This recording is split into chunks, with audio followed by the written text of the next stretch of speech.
The nurse he tried to remove had a tattoo no Marine was supposed to forget. She wasn't armed, she wasn't shouting. She was just a mother standing under the North Carolina sun, clutching a graduation program with her son's name printed across the front. One wrong turn near a restricted service road should have ended with a simple apology and a pointed finger toward the parade field.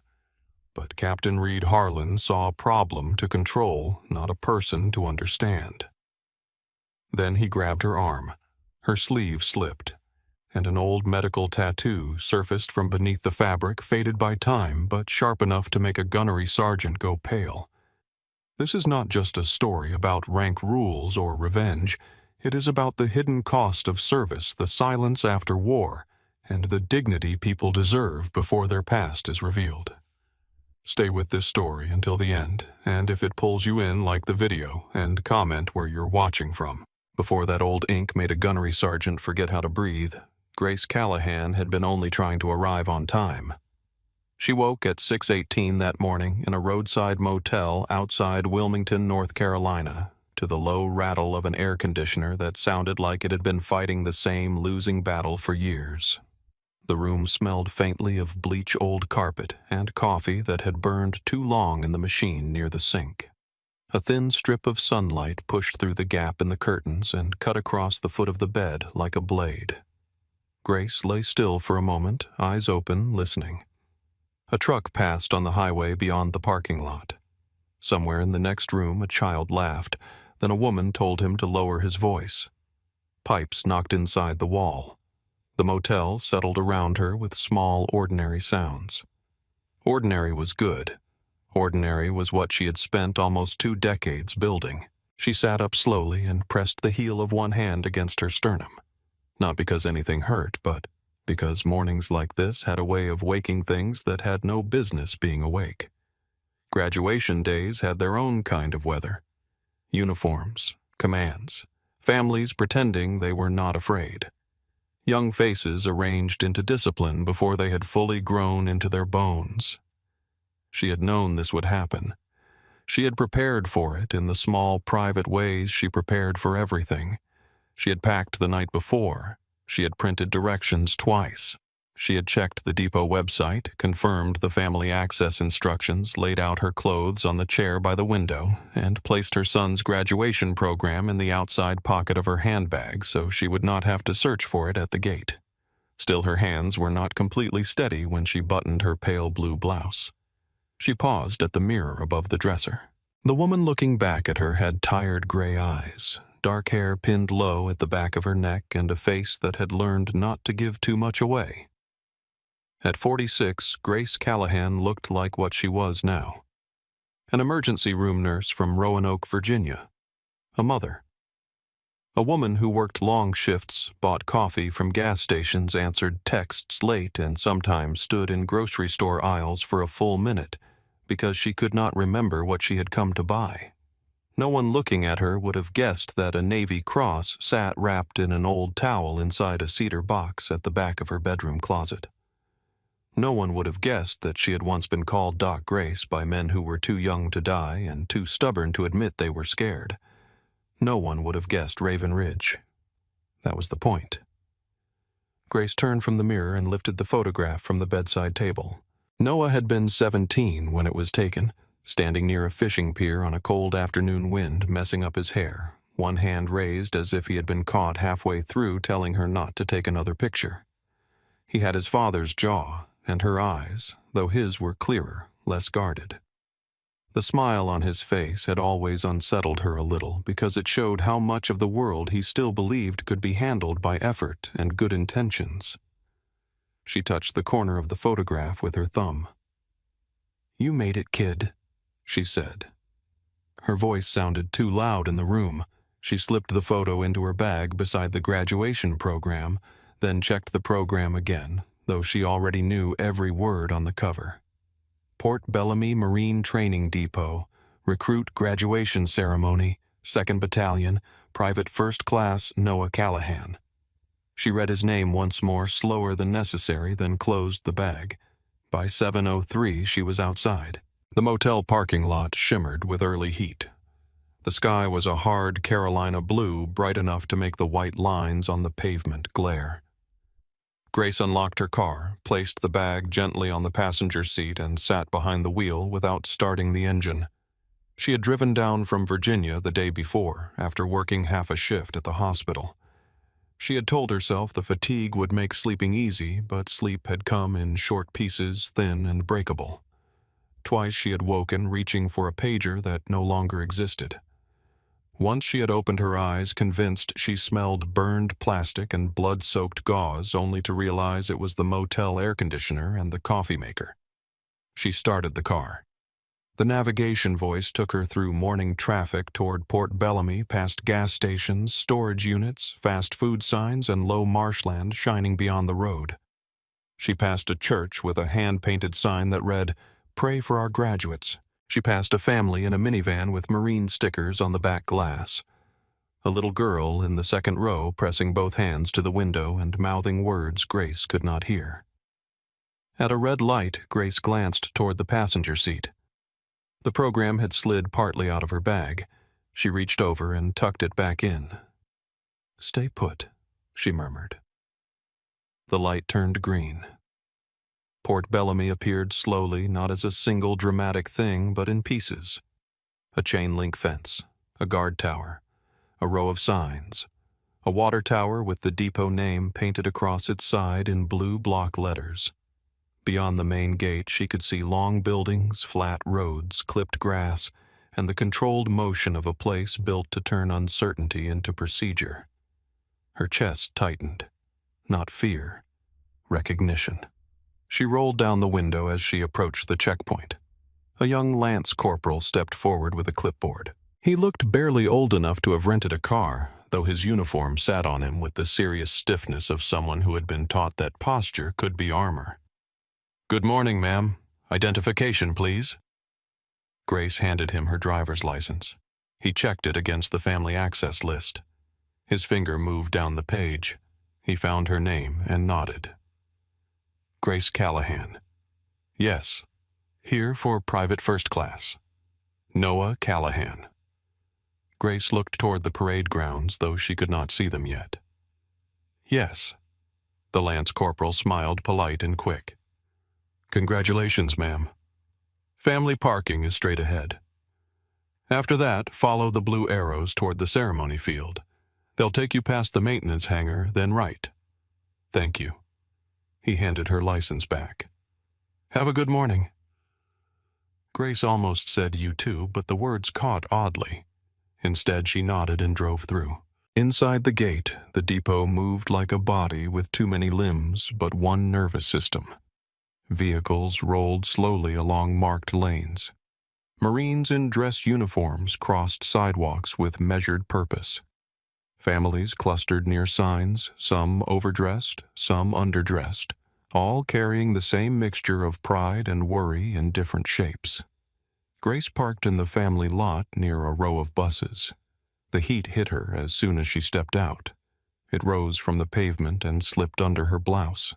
She adjusted the strap of her handbag, took the program out, and followed the crowd.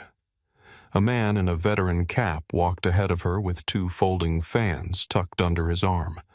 A woman beside him kept saying, "Don't cry before we even sit down," though she was the one wiping her eyes. Two teenagers argued over whether they had enough phone battery to record the whole ceremony. A grandfather carried a bouquet of flowers that looked too delicate for the heat. Grace moved among them quietly. She had always preferred the edges of crowds. In the emergency room, she could stand in the center of chaos and function with perfect precision. But civilian crowds were different. There was no clear triage, no assigned roles, no obvious exit path. People drifted, stopped, turned without warning, laughed too loudly, stepped too close. Her body noticed things before her mind allowed them to become thoughts. A child dropped a plastic water bottle near her feet. It hit the pavement with a sharp crack. Grace did not jump, not visibly. She bent, picked it up, and handed it back. "Thank you," the child's mother said. Grace smiled. "You're welcome." She kept walking, Blue arrows had been painted on the pavement to guide families toward the ceremony field, but the depot was busy that morning, and the route was less clear than it should have been. A delivery truck had stopped near a temporary sign blocking half of it from view. A cluster of families moved left around the truck. A group of Marines moved right. The painted arrow beneath Grace's feet had faded to a ghost of blue scraped by tires and weather until only broken flecks remained. Grace paused. The man in the veteran cap continued forward. The woman with the flowers turned right after a Marine pointed her toward the field. A father with a camera bag stepped in front of Grace, blocking her view for a second. She looked down at the program, checking the printed map. The map was small. The depot roads were not. She heard the band warming up in the distance, brass notes rising and falling, stopping, starting again. Noah would be out there soon. She took 2 steps left, following what she thought was the family flow. The crowd thinned almost immediately. Grace noticed it after 30 seconds. The laughter behind her softened. The movement ahead became more functional. A fenced equipment yard ran along her right side. Beyond it were parked utility vehicles, stacked barriers, and canvas-covered machinery. The road under her shoes was narrower than the main walkway. No chairs, no signs, no families. She stopped. "Well," she said under her breath. She turned, already preparing to retrace her steps. That was when a voice struck from behind her. "Ma'am." It had command in it. Not urgency, not concern. Command. Grace turned. Captain Reed Harlan was walking toward her from the direction of the maintenance building. He wore his uniform like a declaration. Everything about him was clean pressed and sharpened. His cover sat exactly right. His shoulders were square. His eyes moved over Grace the way some men read a checklist, not seeing a person so much as a category. Civilian, female, out of place, problem. He stopped 6 feet from her. "This road is restricted." Grace nodded once.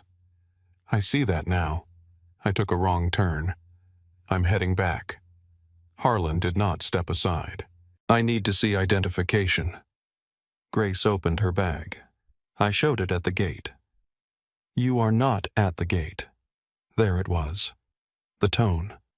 Grace had heard versions of it in hospitals, in airports, in command tents, in rooms where people confused volume with certainty.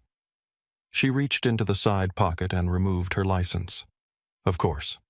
She handed it to him. Harlan took it and looked at the card. Then at her. Then back at the card. Grace Ellen Callahan, Roanoke, Virginia. "Yes."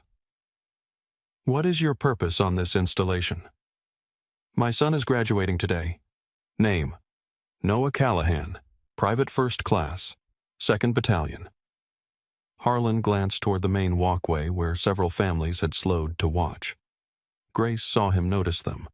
She also saw something small and dangerous happen in his posture. He became more upright, more formal, more certain of the performance. "And why did you enter a restricted service road?" Grace kept her face neutral. "I took a wrong turn." "You took a wrong turn?" "Yes." "The family route is marked. The arrow back there is faded and the sign near the truck is hard to see." Harlan's jaw tightened. "The route is adequately marked." Grace looked at him for a long second. She could have apologized again. She had already apologized with her tone, her compliance, her stillness. She understood men like Harlan. Not evil, not stupid. Worse in some ways. Men who believed the rule book became moral authority when held firmly enough. "I'm not arguing with you, Captain. I'm explaining how I ended up here." He held her license a moment longer than necessary. "Wait here." Grace looked past him toward the sound of the band. "My son's ceremony starts soon. Then you should have followed the proper route." A woman on the main walkway shifted uncomfortably. The older man in the veteran cap had stopped now. A teenager lifted his phone, halfway uncertain whether he was recording something important or being rude. Grace placed the graduation program against her side and folded her fingers around it. I was turning around when you called out. Harlan handed the license back. I'm going to verify your access. Please do.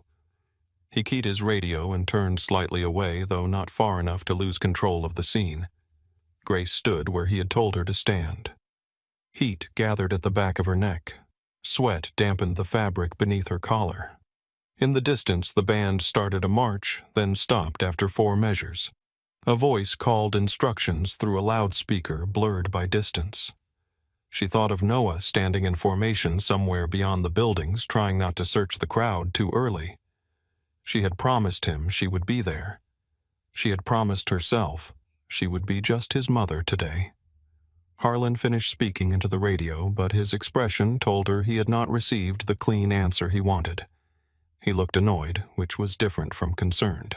Concern moved toward resolution. Annoyance moved toward punishment. Ma'am, I need you to accompany me to the security office while we sort this out. Grace breathed in through her nose. I have shown my identification. I am on the family access list. I stepped onto the wrong road and stopped when I realized it. This is an active military installation. Yes. You do not decide whether this is serious.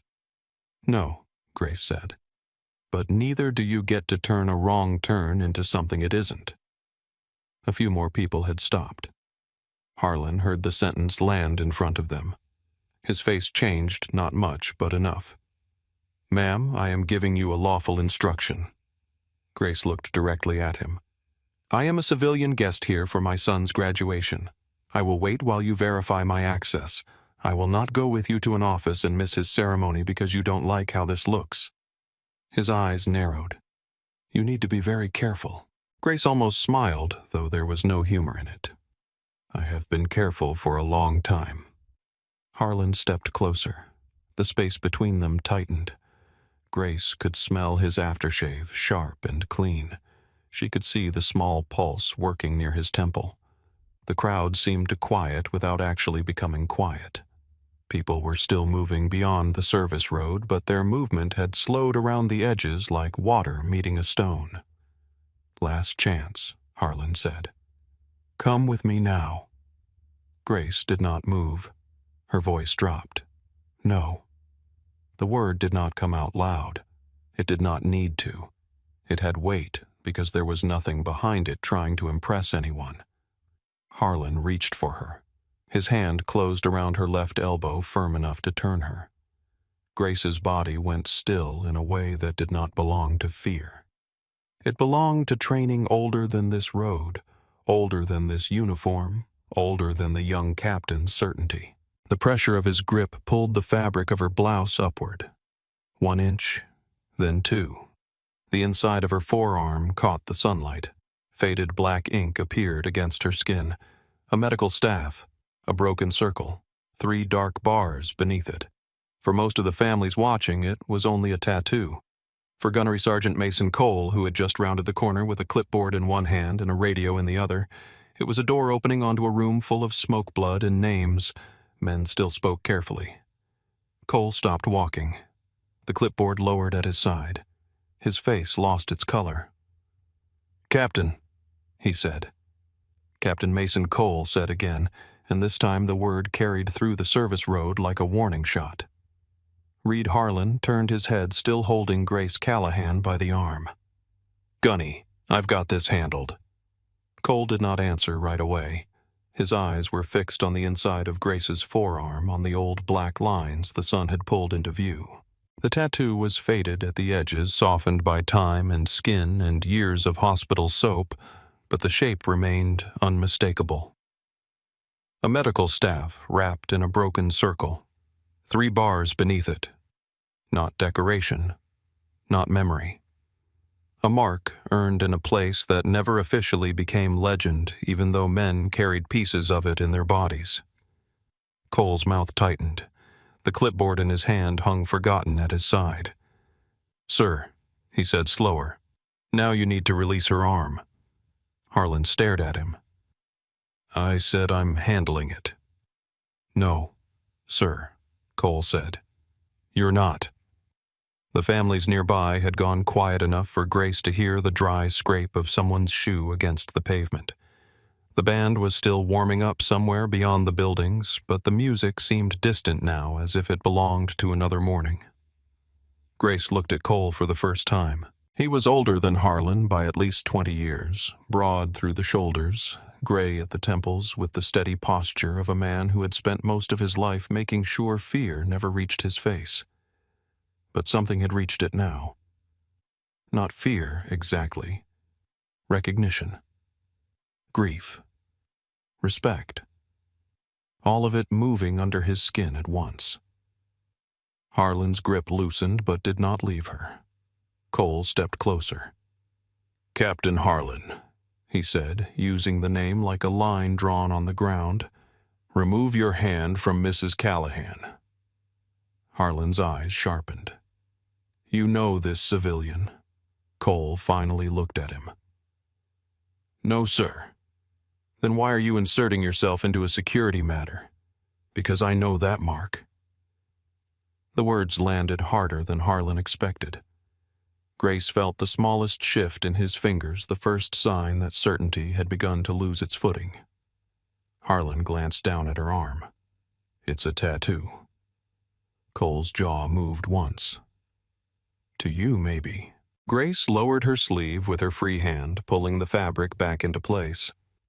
The motion was calm, but everything inside her had gone colder.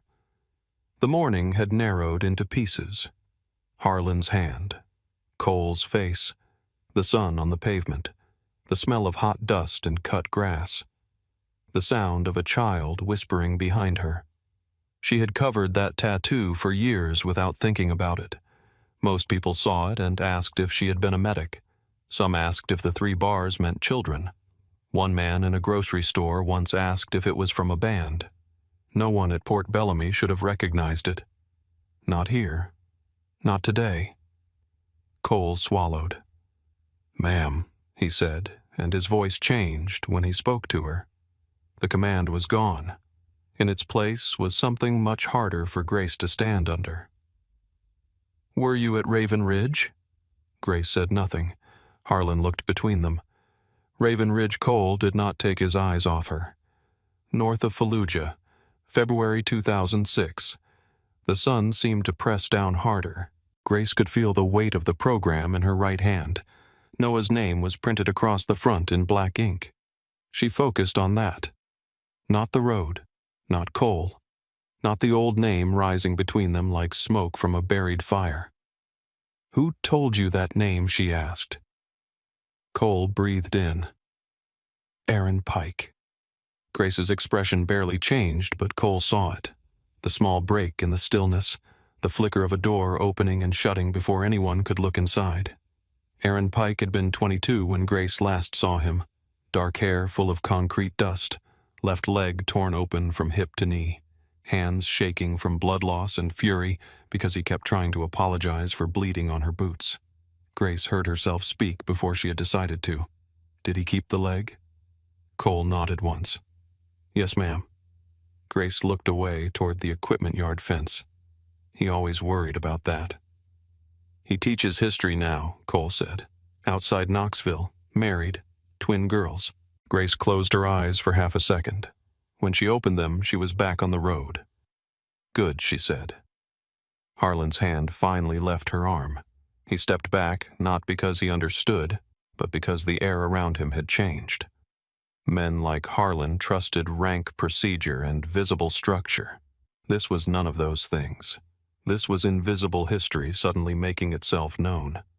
He squared his shoulders. "Gunny, unless there is an active security issue, I am unaware of you need to return to your assigned post." Cole looked at him for a long moment. "With respect, sir, the issue is you." A low sound moved through the watching families. Not quite a gasp, not quite a murmur. Harlan heard it and flushed. "Careful gunnery, Sergeant." Cole took the warning without blinking. "I am being careful." Grace understood then that he was not protecting her only. He was protecting Harlan from walking one step farther into a mistake he would not be able to climb out of. That almost made her tired. She had not asked for protection. She had not asked to be recognized. She had not even asked to be believed. She had asked to be pointed back toward the ceremony field. The band struck a clean note in the distance, then another. The ceremony was close. Grace looked past Harlan. "My son graduates in less than 20 minutes, she said.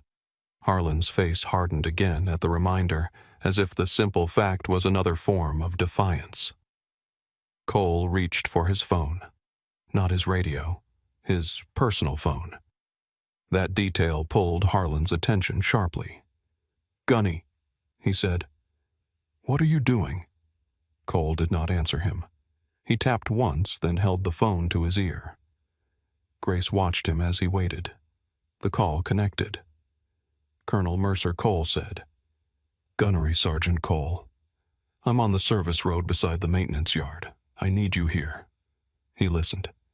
His eyes moved briefly to Grace, then to Harlan. "Yes, ma'am. It concerns a civilian guest. Named Grace Callahan." Silence.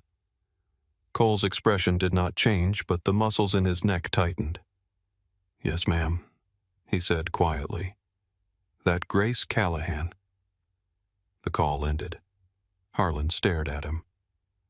"What did you just do?" Cole put the phone away. "I called the depot commander. For a wrong turn, for what happened after it." Grace adjusted the strap of her handbag on her shoulder. Her arm still remembered the shape of Harlan's grip, not with pain, but with exactness. Emergency nurses remembered hands, the drunk ones, the pleading ones, the violent ones, the hands that held pressure on wounds, the hands that reached blindly for something to keep them in the world. Harlan's hand had been confident. That was what bothered her. Not the strength of it. The confidence. A woman near the main walkway whispered, "Who is she?" No one answered. Grace wished someone would tell them she was nobody worth watching. Just a nurse who needed better directions. Just a mother who had slept badly in a motel and wanted a seat where she could see her son's face. But Cole stood like a wall now, and Harlan stood like a man trying to rebuild authority from pieces, and the crowd had begun to understand that the small scene on the service road had opened into something larger. Harlan tried again. "Mrs. Callahan," he said, voice clipped until Colonel Mercer arrives. "You are still required to remain here." Grace looked at him. "I was already remaining here. You refused to comply with movement to the security office. I refuse to miss my son's graduation over your pride." The words were quiet. They still reached the crowd. Harlan's lips pressed thin. "My pride has nothing to do with this." Grace held his gaze. "Then it should have been easier to let me turn around." Before Harlan could answer, Cole shifted his stance. The sound came first. Boots on pavement, several sets moving fast, heads turned. At the far end of the service road, a black command vehicle had stopped near the intersection. Its doors were open. Colonel Elaine Mercer was already walking toward them with the kind of speed that did not look rushed because every step had purpose. She was in her early 50s, close-cropped silver hair beneath her cover face, composed eyes sharp enough to make people straighten before she spoke. Behind her came Sergeant Major Russell Kane, two officers Grace did not recognize, and a young aide trying to keep pace with a folder pressed to his chest.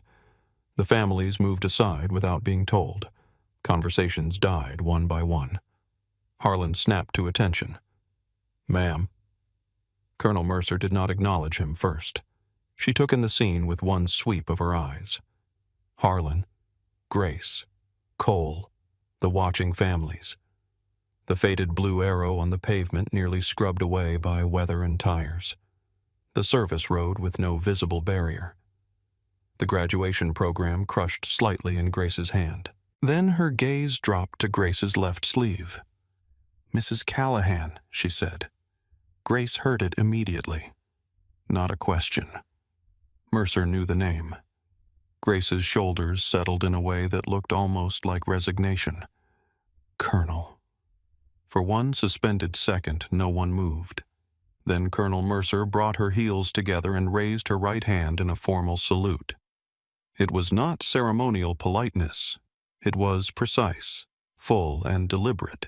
The salute of a commander who understood exactly what she was giving and why. The service road went silent. Even the child who had been whispering stopped. Grace looked at the colonel's hand, then at her face. A dozen memories rose at once, none of them welcome. A lieutenant colonel in a field tent saying her citation had gone up the chain. A chaplain standing near a cot.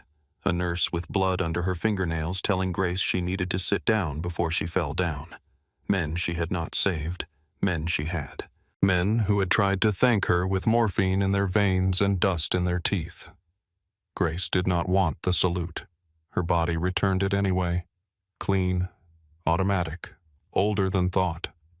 Harlan watched from 4 feet away, and all the color left his face. Colonel Mercer lowered her hand. Grace lowered hers a moment later. "I apologize," Mercer said. "This should not have happened." Grace looked toward the parade field. "My son graduates in 17 minutes. "Yes, ma'am," Mercer said. "He does. I would like to be there. You'll be there." Mercer turned then slowly to Harlan. The temperature of the moment changed. "Captain Harlan." "Ma'am." His voice sounded thinner than before. "You placed your hand on a civilian guest." Harlan swallowed. "Ma'am, she was in a restricted area and refused my instruction to accompany me to security." Mercer looked at the road, then at the faded arrow, then back at him. After she provided identification, Harlan hesitated. "Yes, ma'am, but verification was not complete. Was she moving deeper into the restricted area?" "No, ma'am." "Was she aggressive?" "No, ma'am." "Was she armed?" "No, ma'am." "Was there a barrier?" She crossed. Harlan's jaw tightened. "No, ma'am." Mercer let the answers sit in front of him. Grace saw Harlan realize that the facts spoken plainly had turned against him. Mercer's voice stayed even. "You decided that public escalation and physical contact were appropriate. Ma'am, I believed I was acting within security protocol. Belief is not judgment." The sentence struck clean. Harlan said nothing.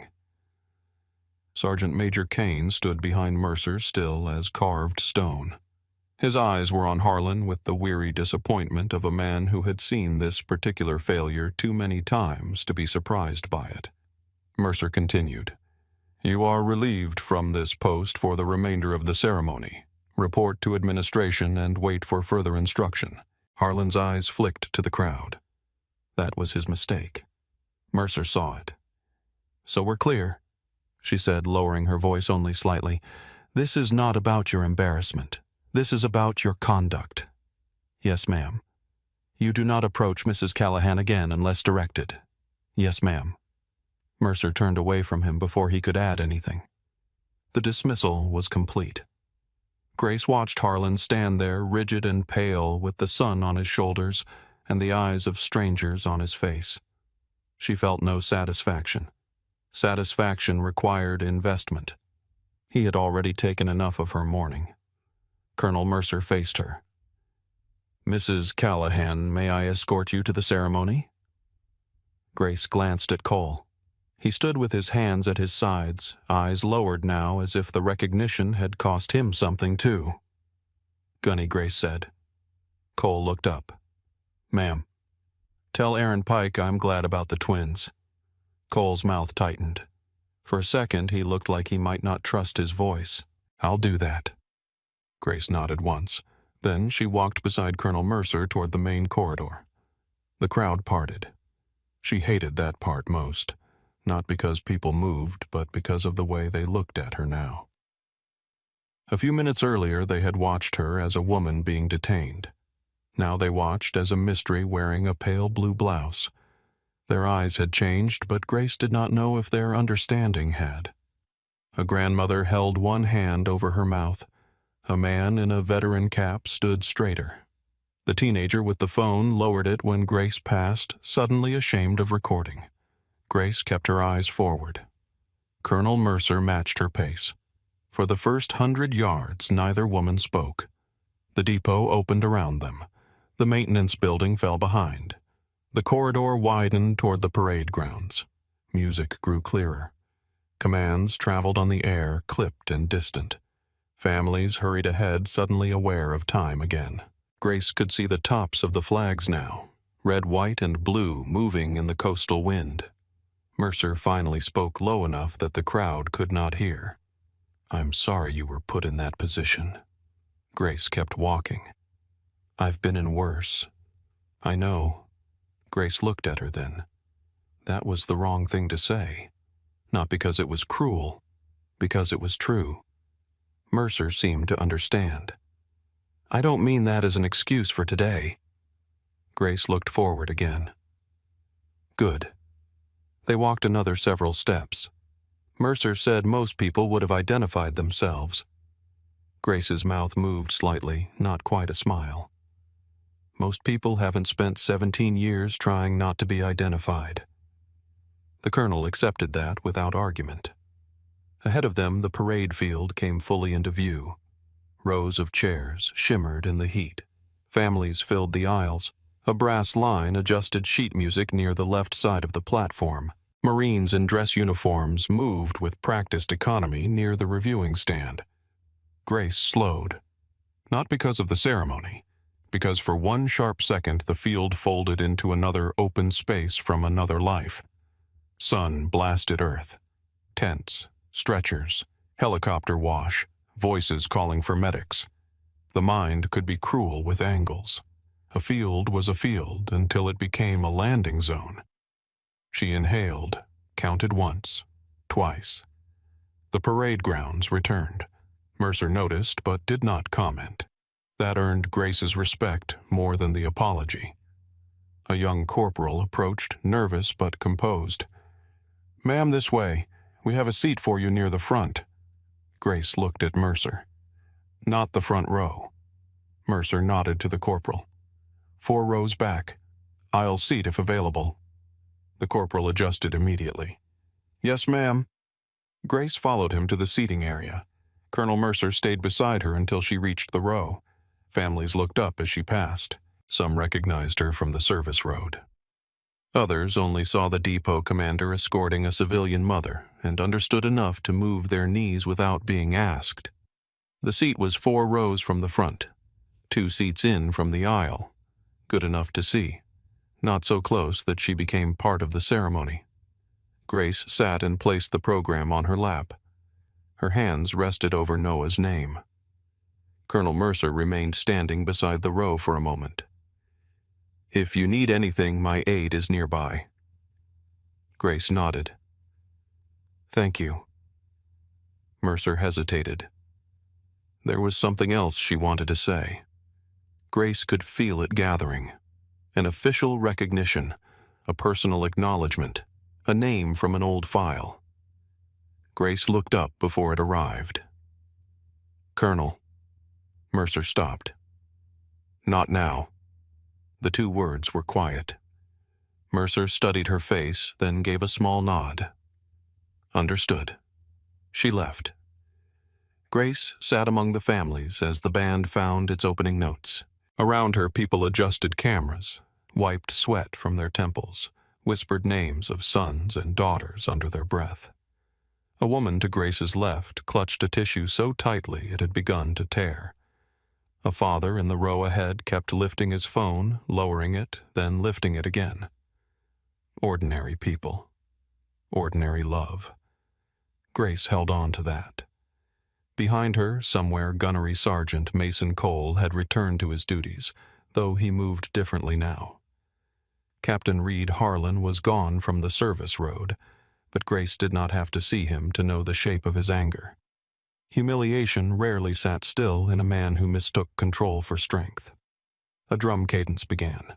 The sound rolled across the field, deep and steady, passing through Grace's ribs. She straightened. The recruits were coming. For a moment, the morning narrowed again.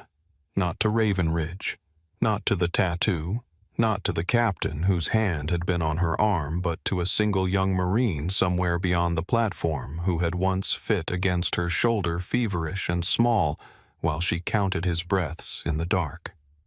Grace opened the program. Her thumb found Noah's name. And on the other side of the depot, in a quiet administrative office, Reed Harlan sat down in front of a computer and began typing hers. The first ranks came into view beneath the hard Carolina sun, and Grace Callahan forgot the captain, the service road, and the old ink under her sleeve. For one clean second, there was only movement. 80 young Marines crossed the parade field in measured lines, boots striking the ground in a cadence that seemed to rise through the folding chairs and into the bones of every parent watching. The sound was familiar enough to hurt, not because it belonged to war, but because it belonged to becoming. Boys and girls had arrived at Port Bellamy 13 weeks earlier carrying old habits, soft voices, private doubts, and names their mothers still used when they were sick. Now they moved as one body faces forward, chins level every step, proof that somebody had taken them apart and put them back together with sharper edges. Grace sat very still. Her hands rested on the program in her lap, one thumb pressed against Noah's printed name. She did not search frantically. She had learned long ago that searching too hard made the eyes lie. Instead, she let the formation come into focus piece by piece. First, the guidon, then the front rank, then the second platoon, then Noah. He was in the third file from the left second row behind the guide. His cover cast a small shadow across his eyes. His jaw was set in a way that made him look older than 19, but Grace saw through it immediately. She saw the boy who used to sleep with one knee bent and one hand curled under his cheek. She saw the child who once brought her a bandage when she cut her finger chopping onions and told her very solemnly that he knew how to handle blood, because she did. He looked straight ahead, but his eyes moved once, barely. Grace raised her right hand from the program, not a wave, not enough for the people around her to notice just a small lift of her fingers. Noah saw it. His face did not change. His body did not break bearing. But his shoulders settled by the smallest fraction as if some invisible line inside him had gone slack. Grace lowered her hand. That was all she had needed from the morning. A woman beside her began to cry openly. Her husband passed her a tissue without looking away from the field. Somewhere behind Grace, a little boy whispered that his brother looked like a statue. A few rows over, a father held his phone high, recording with both hands, his mouth trembling as if words might spill out if he lowered it. Grace watched Noah and let the world become ordinary again. The commanding officer stepped to the podium and began speaking. He had a strong voice trained to carry without seeming forced. He welcomed the families, honored the instructors, praised the recruits for endurance and discipline. He made one careful joke about North Carolina heat. A ripple of laughter moved through the audience, grateful and brief. Grace heard the words, but they passed around her more than through her. She was watching Noah breathe. That habit had never left her. In the emergency room, she could tell from across a bay when a patient was about to crash, the set of the mouth, the neck muscles, the rhythm of the chest. Breathing told the truth before people did. Noah's breathing was controlled but fast. Pride and exhaustion sat inside him together. He was trying not to look for her again. Good, she thought. Keep your bearing. Her own mother had never seen her graduate from anything military. Grace had not blamed her. By then, life had already grown complicated in ways no invitation could fix. But sitting there 4 rows from the front with sunlight burning the tops of her hands and the program paper softening under her fingers, Grace understood the weight of being seen by the one person you most wanted to make proud. The color guard moved across the field. The band played. The drill instructors stood like carved figures, faces hard enough to frighten strangers. But Grace saw the exhaustion under their eyes, too. They had spent 13 weeks teaching young bodies to obey before fear could argue. It was not gentle work. It was not meant to be. The ceremony moved forward with steady precision. Names were called. Commands snapped out. The recruits shifted as one. Grace let herself sit among the families and be counted as one of them, no more and no less. Across the depot, in a quiet administrative office where the air conditioning worked too well, Captain Reed Harlan stared at a computer screen and told himself he was doing the responsible thing. He had not gone to the security office to wait. He had not reported directly to administration as Colonel Mercer ordered. He had entered through the side door of the records wing where the staff knew him well enough to nod but not well enough to ask why his face looked the way it did. He chose an empty terminal near the back wall, one partially screened by a filing cabinet and a row of outdated training binders. The room smelled of toner cold coffee and dust trapped in paper. His hands hovered above the keyboard. For a moment, he did nothing. The image of Colonel Mercer saluting that woman replayed in his mind with punishing clarity. The crowd silent. Gunnery Sergeant Cole looking at him as if he had stepped on sacred ground. Grace Callahan returning the salute as if her body remembered a person she refused to be. Harlan tightened his jaw. He had not been wrong to stop her. That was the first sentence he gave himself. A civilian had entered a restricted service road. He had requested identification. She had refused to accompany him. Security required judgment. Judgment required information. He typed her name. Callahan Grace Ellen. The first search returned little. Civilian guest. Cleared through family access. Home address in Roanoke, Virginia. Emergency room nurse. Mother of Private First Class Noah Callahan. No active military status.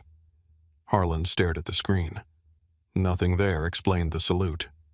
He opened the personnel cross-reference system. His access allowed basic veteran verification for installation security purposes. He entered her name again, added an estimated service window, and selected Navy Medical. The system took longer this time. A record appeared. Callahan Grace E., former Navy Nurse Corps. Service dates, deployment history partially available, assigned medical support attachment Marine Expeditionary Unit. Iraq Theater. Harlan leaned closer. There were gaps. Not missing data from old records.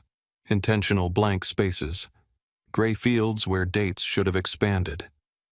A notation appeared near the bottom of the page. Restricted Service Commendation Annex. Subject requested partial seal at separation. Authorization required for further review. Harlan sat back. The room around him seemed quieter. Most decorated veterans had summaries available. Not all details, certainly, but enough. Campaign ribbons, awards, citations, the ordinary architecture of service. This was different. Not absence. A wall. He took out his phone and called Lieutenant Mark Ellison in personnel, a man he knew from a joint training audit 2 months earlier. Ellison owed him a favor. Nothing dramatic. Nothing illegal, Harlan told himself. Just a name check, Ellison answered on the 4th ring. Personnel. It's Harlan. I need a quick verification on a former Navy nurse. There was a pause. This official installation matter. Name, Grace Ellen Callahan. Navy Nurse Corps. Iraq around 2006. Possibly attached to Marines near Fallujah. Silence stretched long enough that Harlan looked at the phone. Ellison. Say the name again. Harlan repeated it. This time Ellison breathed out slowly. Why are you looking into Grace Callahan? The way he said her name made Harlan's shoulders stiffen. She was involved in an access incident this morning. What kind of incident? She entered a restricted area during graduation operations. Was she detained? Harlan did not answer immediately. Reed. She was stopped. Another silence. Listen to me carefully. Do not run further searches on that name. Harlan lowered his voice. I need context. No, you need to stop digging. If this is about a tattoo, leave it alone. Harlan went still. How do you know about the tattoo? Because anyone who knows that file knows the mark. Did you put hands on her?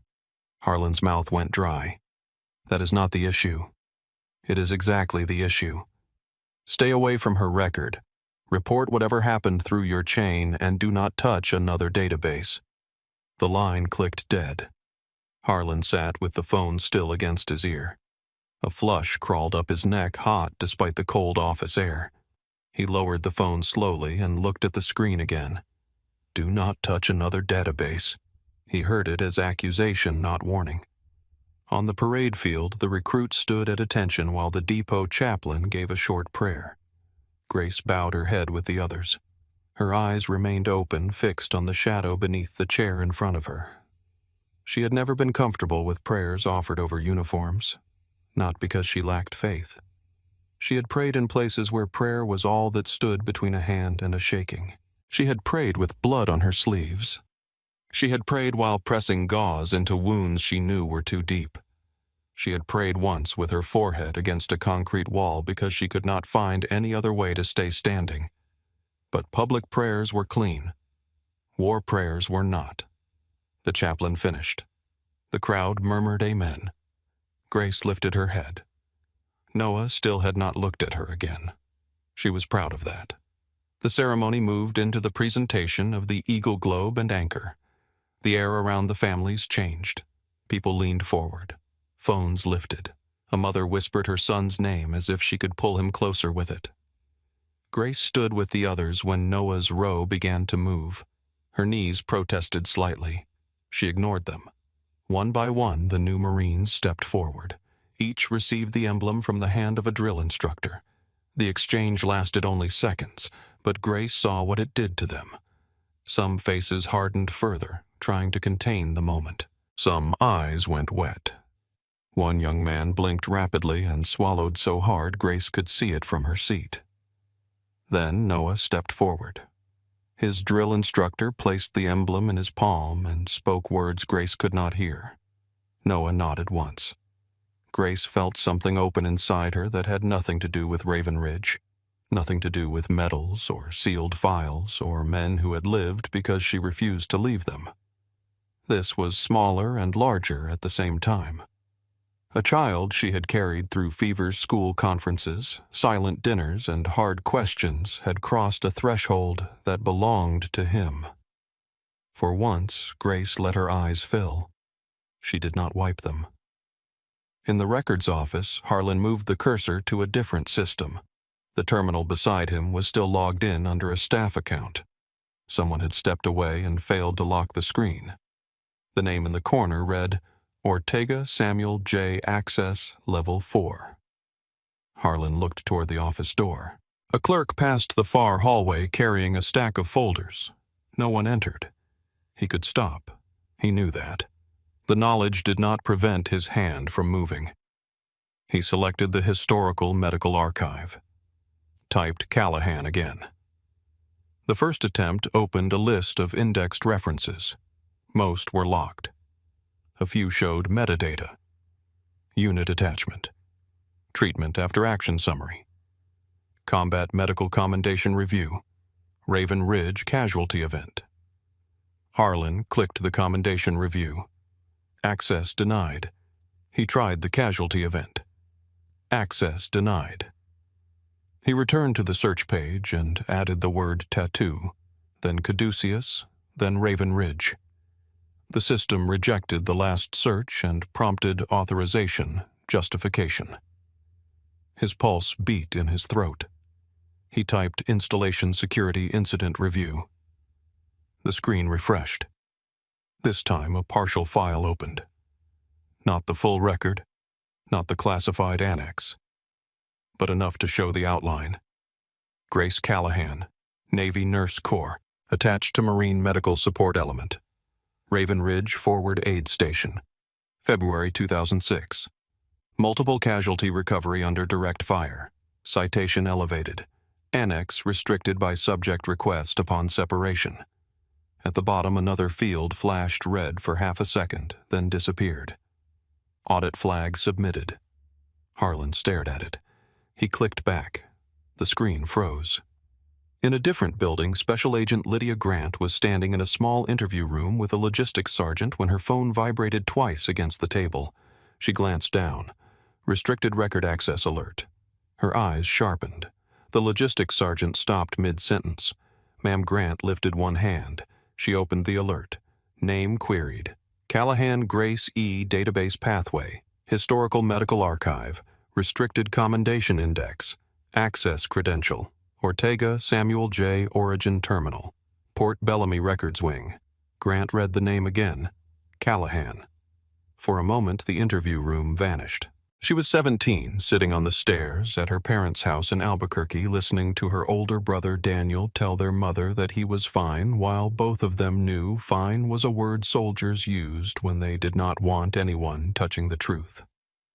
He had come home with a scar running along his ribs and a limp that got worse in cold weather.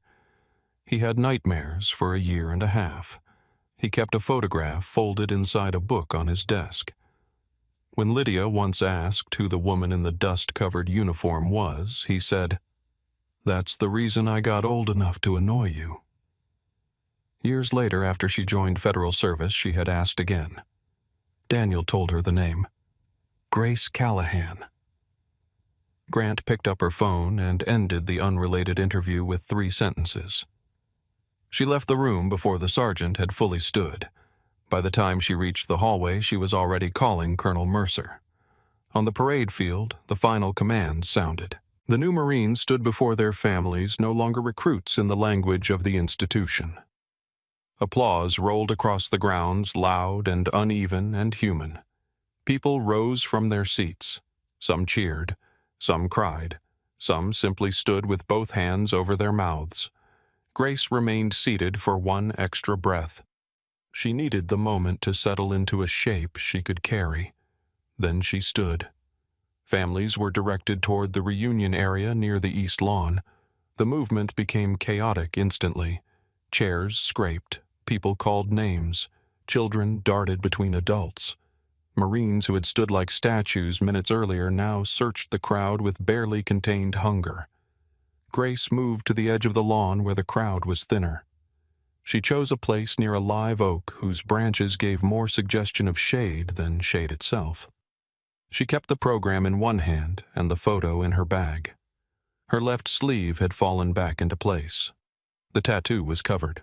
Noah found her in 4 minutes. He came through the crowd with careful speed, trying to look composed and failing only around the eyes. Grace saw him see her. He stopped 10 feet away. For a second, neither moved. Then he crossed the distance and put his arms around her. Grace held him with both arms. Not briefly, not politely. She let the hug last as long as he needed, then a little longer because she needed it too. "You made it," he said against her shoulder. "I said I would."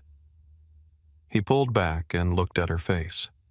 His eyes moved over her with the old attention that had both comforted and frightened her since he was small. "You okay?" Grace smiled faintly. "That's supposed to be my question." "Mom." There was no rank in the word, no Marine bearing, just the boy under the uniform. Grace touched the front of his sleeve, smoothing a wrinkle that did not need smoothing. "I'm okay. People were saying there was some kind of incident near the maintenance road. I took a wrong turn." He waited. Grace had raised him too well for that to work completely. And a captain took it seriously. Noah's jaw tightened. How seriously Grace looked toward the parade field. It was handled. By who? The depot commander. Noah stared at her. The colonel? Yes. Why, Grace met his eyes. Because a man saw my tattoo and remembered a war I never told you about. Because your mother has a file sealed in a place men are not supposed to open. Because today was never going to let me stay ordinary. She said none of that. Because she was nearby. Noah did not believe her. She saw that too. But another Marine called his name, and the crowd pressed around them, and there were only 45 minutes for families before the afternoon schedule pulled the new Marines back into formation. Grace changed the subject with surgical precision. "Tell me about training." Not the letter version. Noah studied her for one more second, then allowed it. He told her about week 3 when everyone got sick and nobody admitted it. He told her about the recruit from Georgia who sang country songs under his breath until the drill instructor threatened to assign him permanent silence. He told her about failing one obstacle twice, then clearing it on the 3rd try with mud in his teeth and rage in his chest. He told her about learning how much of fear was just breath used badly. Grace listened without interrupting. That was one of the few parenting skills she trusted fully. Let the person speak until the truth arrives on its own. Noah's hands moved when he talked. More than they used to. His voice had changed too, not deeper exactly, but more contained. Training had not made him less young. It had made his youth more visible because he was trying so hard to stand over it. Grace wanted to tell him everything. The urge surprised her with its force. She wanted to say Raven Ridge was real. I was there. I was not brave the way people mean it. I was busy. I was angry. I was scared. I saved men and lost men and learned that silence can become a house if you live in it long enough. Instead, she asked about his boots. He laughed once, brief and bright. For a moment, they were safe inside ordinary conversation. Near the reviewing stand, Colonel Mercer stood with her phone to her ear, face turned away from the crowd. Agent Lydia Grant spoke quickly on the other end. "Colonel, I have an unauthorized access alert on Grace Callahan's restricted archive." Mercer's eyes moved across the lawn until they found Grace standing with Noah under the live oak. "Who accessed it?" "Credential belongs to Samuel Ortega in records, but the terminal location and timing do not fit his work pattern. I'm going there now." Mercer's face hardened. "Harlan." "That is my working assumption." Mercer was silent for one beat. "How much was opened partial index? Commendation metadata. No full annex. That is already too much." "There's more," Grant said. Mercer closed her eyes briefly. "Go ahead." Callahan's name was queried 3 times this week from outside Port Bellamy through a civilian records consultant portal. Same target area. Same sealed archive. The requests were denied, but the pattern matches someone looking for a pressure point. Mercer looked back toward Grace. The mother and son were standing close, heads bent toward each other, the noise of the reunion moving around them. "Name," Grant answered. "Walter Sloan." Mercer repeated it once quietly, as if placing the name somewhere it could not escape. Then she ended the call and lowered the phone to her side. Across the lawn, Noah said something that made Grace smile for the first time that day without effort. Colonel Mercer watched them for another second. Then she turned toward the administration building and began walking. Colonel Mercer reached the administration building before the heat could leave her shoulders. Inside, the air changed at once. The hallway was cool, polished, and quiet, in the way official buildings tried to be quiet, as if silence could make every decision inside them cleaner than it really was. Photographs of previous depot commanders lined the wall, each face fixed in the same formal expression, each name engraved beneath glass. Mercer passed them without looking. Sergeant Major Russell Kane was waiting outside her office. He had the kind of stillness that did not ask for attention because it already owned it. 60 years old, lean as wire face, weathered by 3 decades of service and the habit of seeing problems before anyone else gave them a name. His eyes moved once toward the parade field through the window at the end of the hall, then back to Mercer. "Agent Grant called me too," he said. Mercer did not slow down. "Is she here 2 minutes out?" "Jag. Lieutenant Price is on his way." Mercer opened her office door. "Find out where Captain Harlan is." Kane's face did not change. "I already did." Mercer stopped just inside the doorway. "He is in the records wing." "He was." Records clerk says Harlan left through the side corridor 5 minutes ago. Looked like he had swallowed glass. Mercer stood with one hand on the door. For a moment, the ceremony noise drifted faintly from outside, softened by walls and distance. Applause, then the low rumble of voices from the family area. Somewhere out there, Grace Callahan was standing with her son, trying to hold on to the one ordinary thing the morning had promised her. Mercer stepped into the office. "Bring him in at 1400. Kane nodded, and Mrs. Callahan Mercer looked at the empty chair across from her desk. "We ask. We do not summon." Kane understood the difference. "Yes, ma'am." The office held the kind of order Mercer trusted because she had built it herself. Desk angled toward the door. 2 chairs facing it. A conference table along the left wall. A framed map of Port Bellamy behind glass. The blinds were open and the sunlight coming through the south windows was almost too bright, flattening everything into hard edges. Mercer removed her cover and set it on the desk. Her phone buzzed again. Agent Lydia Grant entered before Mercer answered it. Grant was in her early 40s, wearing civilian clothes that did not make her look civilian. Navy blazer, white shirt, dark slacks, hair pulled back, badge clipped at her belt. She carried a folder in one hand and a tablet in the other. Her face was composed, but Mercer saw the current under it.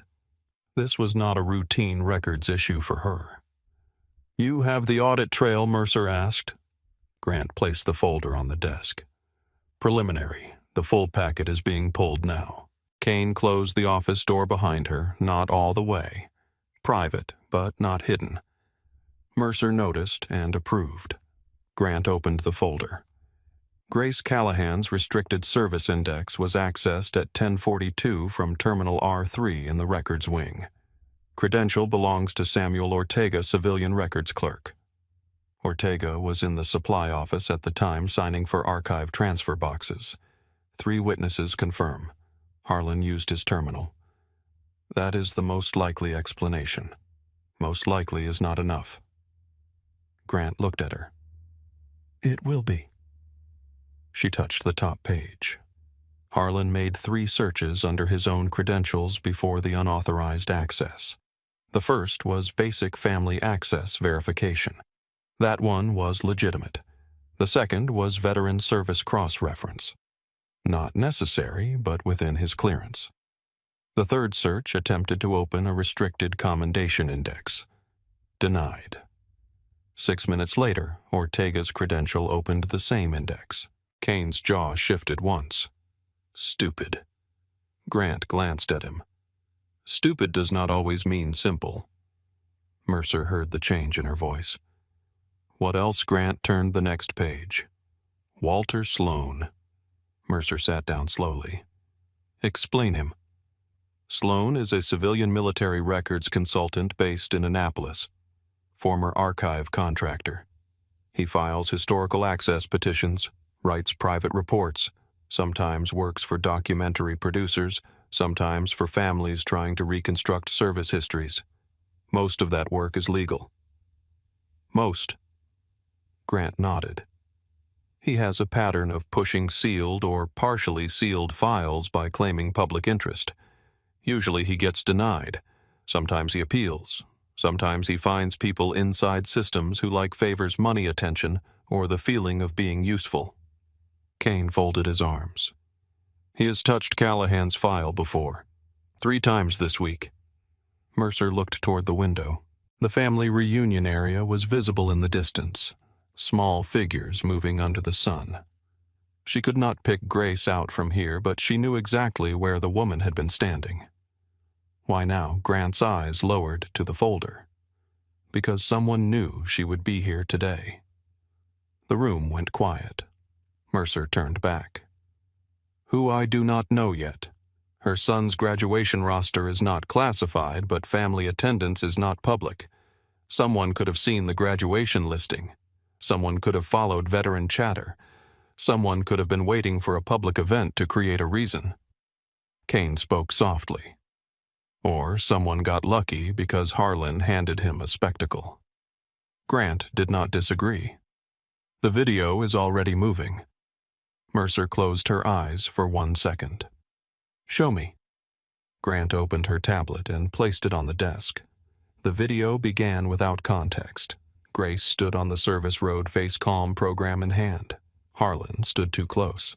The audio was poor at first, filled with crowd noise and wind against the phone microphone. Then Harlan's voice cut through. "Ma'am, I am giving you one more opportunity to comply." The camera jolted. His hand closed around Grace's arm. The sleeve shifted. Cole entered the frame from the left. The video did not catch everything. It did not capture the first wrong turn, the ID check, Grace's explanation, the radio call, or the slow tightening of Harlan's pride. It caught the worst-looking piece, which was usually what the world preferred. Then the clip jumped. Colonel Mercer was saluting Grace. The comments scrolled beneath the post too fast to read cleanly. Mercer pushed the tablet back. Who uploaded it? Unknown.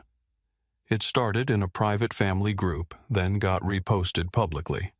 Current title says Marine Captain grabs veteran mom at son's graduation. She is identified not by name yet. Grant paused. But the tattoo is visible. Kane looked away. Mercer said nothing. Grant's voice softened barely. There are already comments from veterans asking about Raven Ridge. The name sat in the office like smoke. Mercer had read the file years ago in a command ethics course that used restricted case summaries. Not the whole file, not the parts that belonged to the living and the dead. Enough to know that a Navy nurse had remained inside a collapsing aid station under fire and kept 4 Marines alive long enough for extraction. Enough to know the citation language had been stripped of its worst details because official words often failed where blood was involved. Grace Callahan had requested privacy after separation, and Port Bellamy had just placed her in front of a crowd. Mercer looked at Kane. "Send an aide to Mrs. Callahan. Tell her I would like to speak with her before she leaves. Tell her she is not obligated." Kane nodded.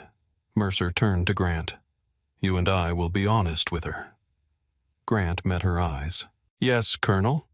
And if Harlan accessed that file with borrowed credentials, this review is not just conduct." "No." Grant's hand rested lightly on the folder. "It is also a records breach." Grace Callahan was still standing with Noah when the aide found her. The young Marine approached carefully, as if he had been instructed not only what to say, but how much space to leave around every word. Noah noticed him first. His posture shifted not sharply, but enough for Grace to feel the change before she turned. "Mrs. Callahan," the aide said. Grace looked at his name tape. Corporal Benton. His eyes flicked once to Noah, then back to her. "Colonel Mercer would like to speak with you before you leave the installation. In her office. She said to tell you that you are not obligated." Grace heard the sentence exactly as it was built, not ordered. Asked. Noah's eyes moved to her. "Mom." Grace looked at him. He was trying to remain still, but concern was pushing through the discipline around his face. "How much time before you report back?" Noah checked the clock near the staging area. "About 12 minutes." Grace turned to the aide. "After he returns to formation." Benton nodded. "Yes, ma'am." He stepped back. Noah waited until the aide was out of earshot. "What is going on?" Grace kept her voice light, but not false. "I think this morning got more paperwork than it deserved. Is this about the captain?" "Yes."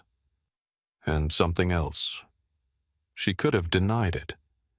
The denial rose easily because she had practiced that shape of conversation for most of his life. But Noah was not 7 anymore. He was standing in front of her in dress uniform with the day still bright on his face, and for the first time Grace understood that protecting him with silence had an expiration date. "Probably," she said. His expression tightened. "That is not an answer. It is the only honest one I can give you in the next 12 minutes. Noah looked toward the administration building, then back at her. "Did he hurt you?" Grace held his gaze. "No." "Did he put his hands on you?" Grace did not answer quickly enough. Noah's jaw locked. "Mom." He grabbed my arm. The words struck him harder than she expected. For a second, he looked less like a Marine and more like the boy who used to stand in doorways when her shifts ran late, angry, because fear had nowhere else to go. "I should have been there." "No. You were alone. I was not alone for long." "That does not make it fine." "No," Grace said quietly. "It does not." The honesty steadied him more than comfort would have. A whistle blew near the staging area. Families began stretching the last seconds into final hugs. Grace could see the pull in Noah's face, the need to ask more, the obligation to return the new discipline fighting the old instinct to stay with his mother. She touched his sleeve. "Go. I want the real version. You will get more of it tonight." His eyes narrowed. More of it, Grace nodded. "That is honest, too." Noah held her gaze for another moment.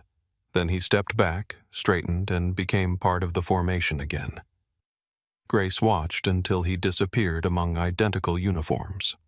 Only then did she turn to Corporal Benton. "Lead the way." Mercer's office was cooler than the hallway. Grace noticed that first, then hated that she had noticed it. Her body had been measuring rooms since long before she became a nurse. Temperature, exits, sight lines, distance to the door, number of people seated, number standing. Colonel Mercer stood behind her desk. Sergeant Major Kane was near the window. Agent Lydia Grant sat at the conference table with a folder closed in front of her. Lieutenant Owen Price from JAG sat beside her legal pad, ready pen aligned with the paper. Grace stopped just inside. Her eyes moved from face to face. "This is not about a wrong turn." Mercer did not insult her by pretending. "No, ma'am." Grace entered fully and sat only after Mercer gestured to the chair. Mercer came around the desk instead of staying behind it. She took the chair opposite Grace, not the one of command, the one of conversation. "Thank you for coming." Grace looked at the folder. "You said I had a choice." "You did. I want to keep having one." Mercer nodded once. "That is why we asked you here." Grant leaned forward. "Mrs. Callahan, my name is Lydia Grant. I am with the Naval Criminal Investigative Service." Grace's face did not move, but her eyes sharpened. "NCIS is not usually called because a mother steps on the wrong road." "No, ma'am." Grant opened the folder. "Captain Harlan accessed your military service record after the ceremony began." Grace looked at Mercer. The colonel did not look away. "He searched my record." "Yes." With what authority? Mercer answered. His own authority allowed limited verification. He went beyond that.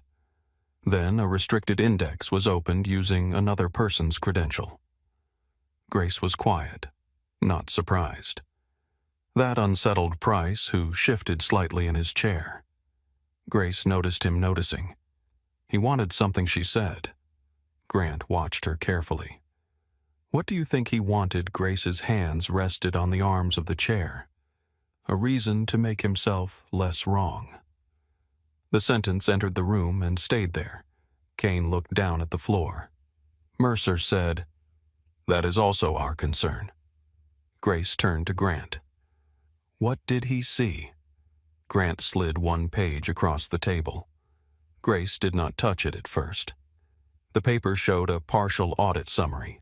Her name, her former rank, service dates, Raven Ridge Medical Support Attachment, Restricted Commendation Annex. The black lines of official text looked thin and harmless, which was one of the many lies paper told. Grace picked it up. Her eyes moved down the page. At the phrase Raven Ridge, her thumb stopped. No one spoke. Finally, she set the paper down. He did not get the full annex. No, Grant said. Grace's mouth tightened. But someone else is trying. Grant and Mercer exchanged a look. Grace saw it. I spent 17 years avoiding rooms where people look at each other like that before they tell me the truth. Grant accepted the rebuke. A civilian records consultant named Walter Sloan has petitioned for access to portions of your sealed file 3 times this week. Grace sat back. She knew the name. Not personally, not as a face. As a shadow at the edge of letters she had ignored for years. Requests forwarded through old channels. Polite language. Historical significance. Public interest. Battlefield medicine. The same phrases rearranged until they sounded less like intrusion and more like duty. "Sloan," she said. Grant's eyes narrowed slightly. "You have heard of him. He wrote to me twice, maybe 3 times, years ago. What did he want? The same thing they all wanted." Which was? Grace looked at the window. Outside, the parade field was emptying. Marines were folding chairs, stacking them in uneven columns that would later be straightened by someone with a louder voice. "He wanted me to give him the story." No one interrupted. Grace continued. "He said battlefield medicine needed witnesses. He said people should know what happened at Raven Ridge. He said silence lets history disappear." Grant's voice was level. "And what did you say I did not answer?" Why? Grace looked back at her. Because history was not the only thing in that room. For the first time, Grant's official composure shifted. Not much. Enough for Grace to see something personal beneath it. Mercer spoke carefully. "Agent Grant has a connection to Raven Ridge." Grace turned to her. Grant did not let Mercer finish it for her. "My brother was Daniel Grant, 1st Lieutenant Marine Corps. He was evacuated from Raven Ridge with a chest wound and a severed intercostal artery." Grace went still. The name moved through her memory with terrible precision.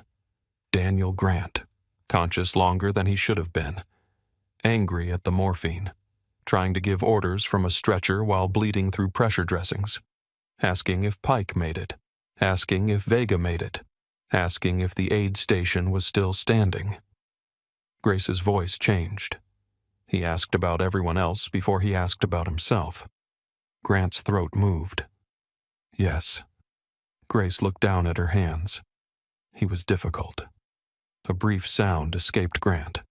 Not quite a laugh, not quite grief. "He still is." Grace looked up. He lived. He did. Grant opened the folder and removed a photocopied image. She did not slide it across immediately. She held it for a moment as if weighing whether she had the right. Then she placed it on the table. Grace looked at it. The photograph was grainy black and white, damaged by reproduction. A shattered hallway. Dust in the air. A woman kneeling beside a Marine on the floor, one hand pressed hard into his side, the other reaching for gauze from a torn pack. Her face was turned slightly toward the camera, unaware of it. Not heroic, not graceful. Focused with a kind of violence. Grace knew the woman before her mind accepted it. She had never seen the photograph before. The room narrowed. Air moved too slowly through her lungs. Grant spoke softly. "My brother kept this." Grace did not touch the photograph. "Where did he get it?" "A corpsman took it after the second evacuation team entered. Daniel said he did not know the man's name. He said you yelled at him to stop taking pictures and hold pressure." Grace remembered that too. Not the camera. The anger. "Sounds like me." Grant's eyes brightened, but she did not look away. "He said you told him to stop apologizing for bleeding." Grace swallowed once. He was wasting breath. He repeats that line when he talks to stubborn students. Students, he is a high school principal now. Albuquerque, 3 children. Grace looked again at the woman in the photograph. That woman had not known Daniel Grant would become a principal. She had not known Aaron Pike would have twin girls. She had not known any of the men leaving her hands would become old enough to carry ordinary frustrations. Bills, bad knees, teenage daughters, faculty meetings, grocery lists. At Raven Ridge, the future had been measured in minutes. Grace pushed the photograph back gently. I am glad he is difficult somewhere safe. Grant nodded. Mercer let the silence breathe before she spoke. Mrs. Callahan, there will be a formal review at 1400 regarding Captain Harlan's conduct. You are not required to participate. You may provide a written statement and leave. You may say nothing. You may be present. You may speak. Grace looked at the legal pad in front of Lieutenant Price. And the records breach, Grant answered. Separate investigative track, but related. Grace leaned back in the chair. And Sloan. He has not gained access through official channels, but you think he is close. Grant did not hesitate. Yes. Grace looked toward the window again. The field was nearly empty now. Only a few Marines remained lifting folded chairs into stacks. One chair fell with a metallic clatter. A young Marine bent quickly to retrieve it. Noah was somewhere in the barracks or processing area, carrying a partial truth like a stone in his pocket. Grace turned back. If that video keeps spreading, people will identify the tattoo. Yes, Grant said. And if they identify the tattoo, they identify Raven Ridge. Yes, and if they identify Raven Ridge, Sloan gets his public interest argument wrapped in a bow. Grant's face hardened. That is what I believe. Grace sat very still. There were many kinds of ambush. Not all of them used rifles. Some waited in file cabinets and inboxes. Some came dressed as curiosity. Some called themselves history. Mercer said, "We can issue a statement without naming you." Grace looked at her. "Can you stop people from naming me?"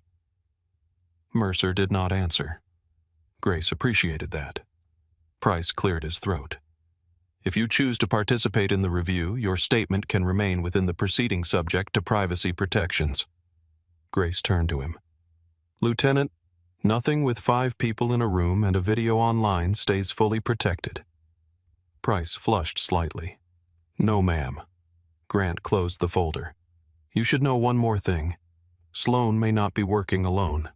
The outside petitions show a pattern of timing. The third petition came after the video was posted, but before the public version had enough traction for someone outside the depot to connect you to Raven Ridge. Grace's eyes sharpened, meaning someone fed him the connection. It is possible. Harlan. We do not know. Mercer said, that is part of what we are determining. Grace stood. The room stood with her except Grant, who remained seated for half a second longer, then rose too. Grace looked at Mercer. When is the review 1400?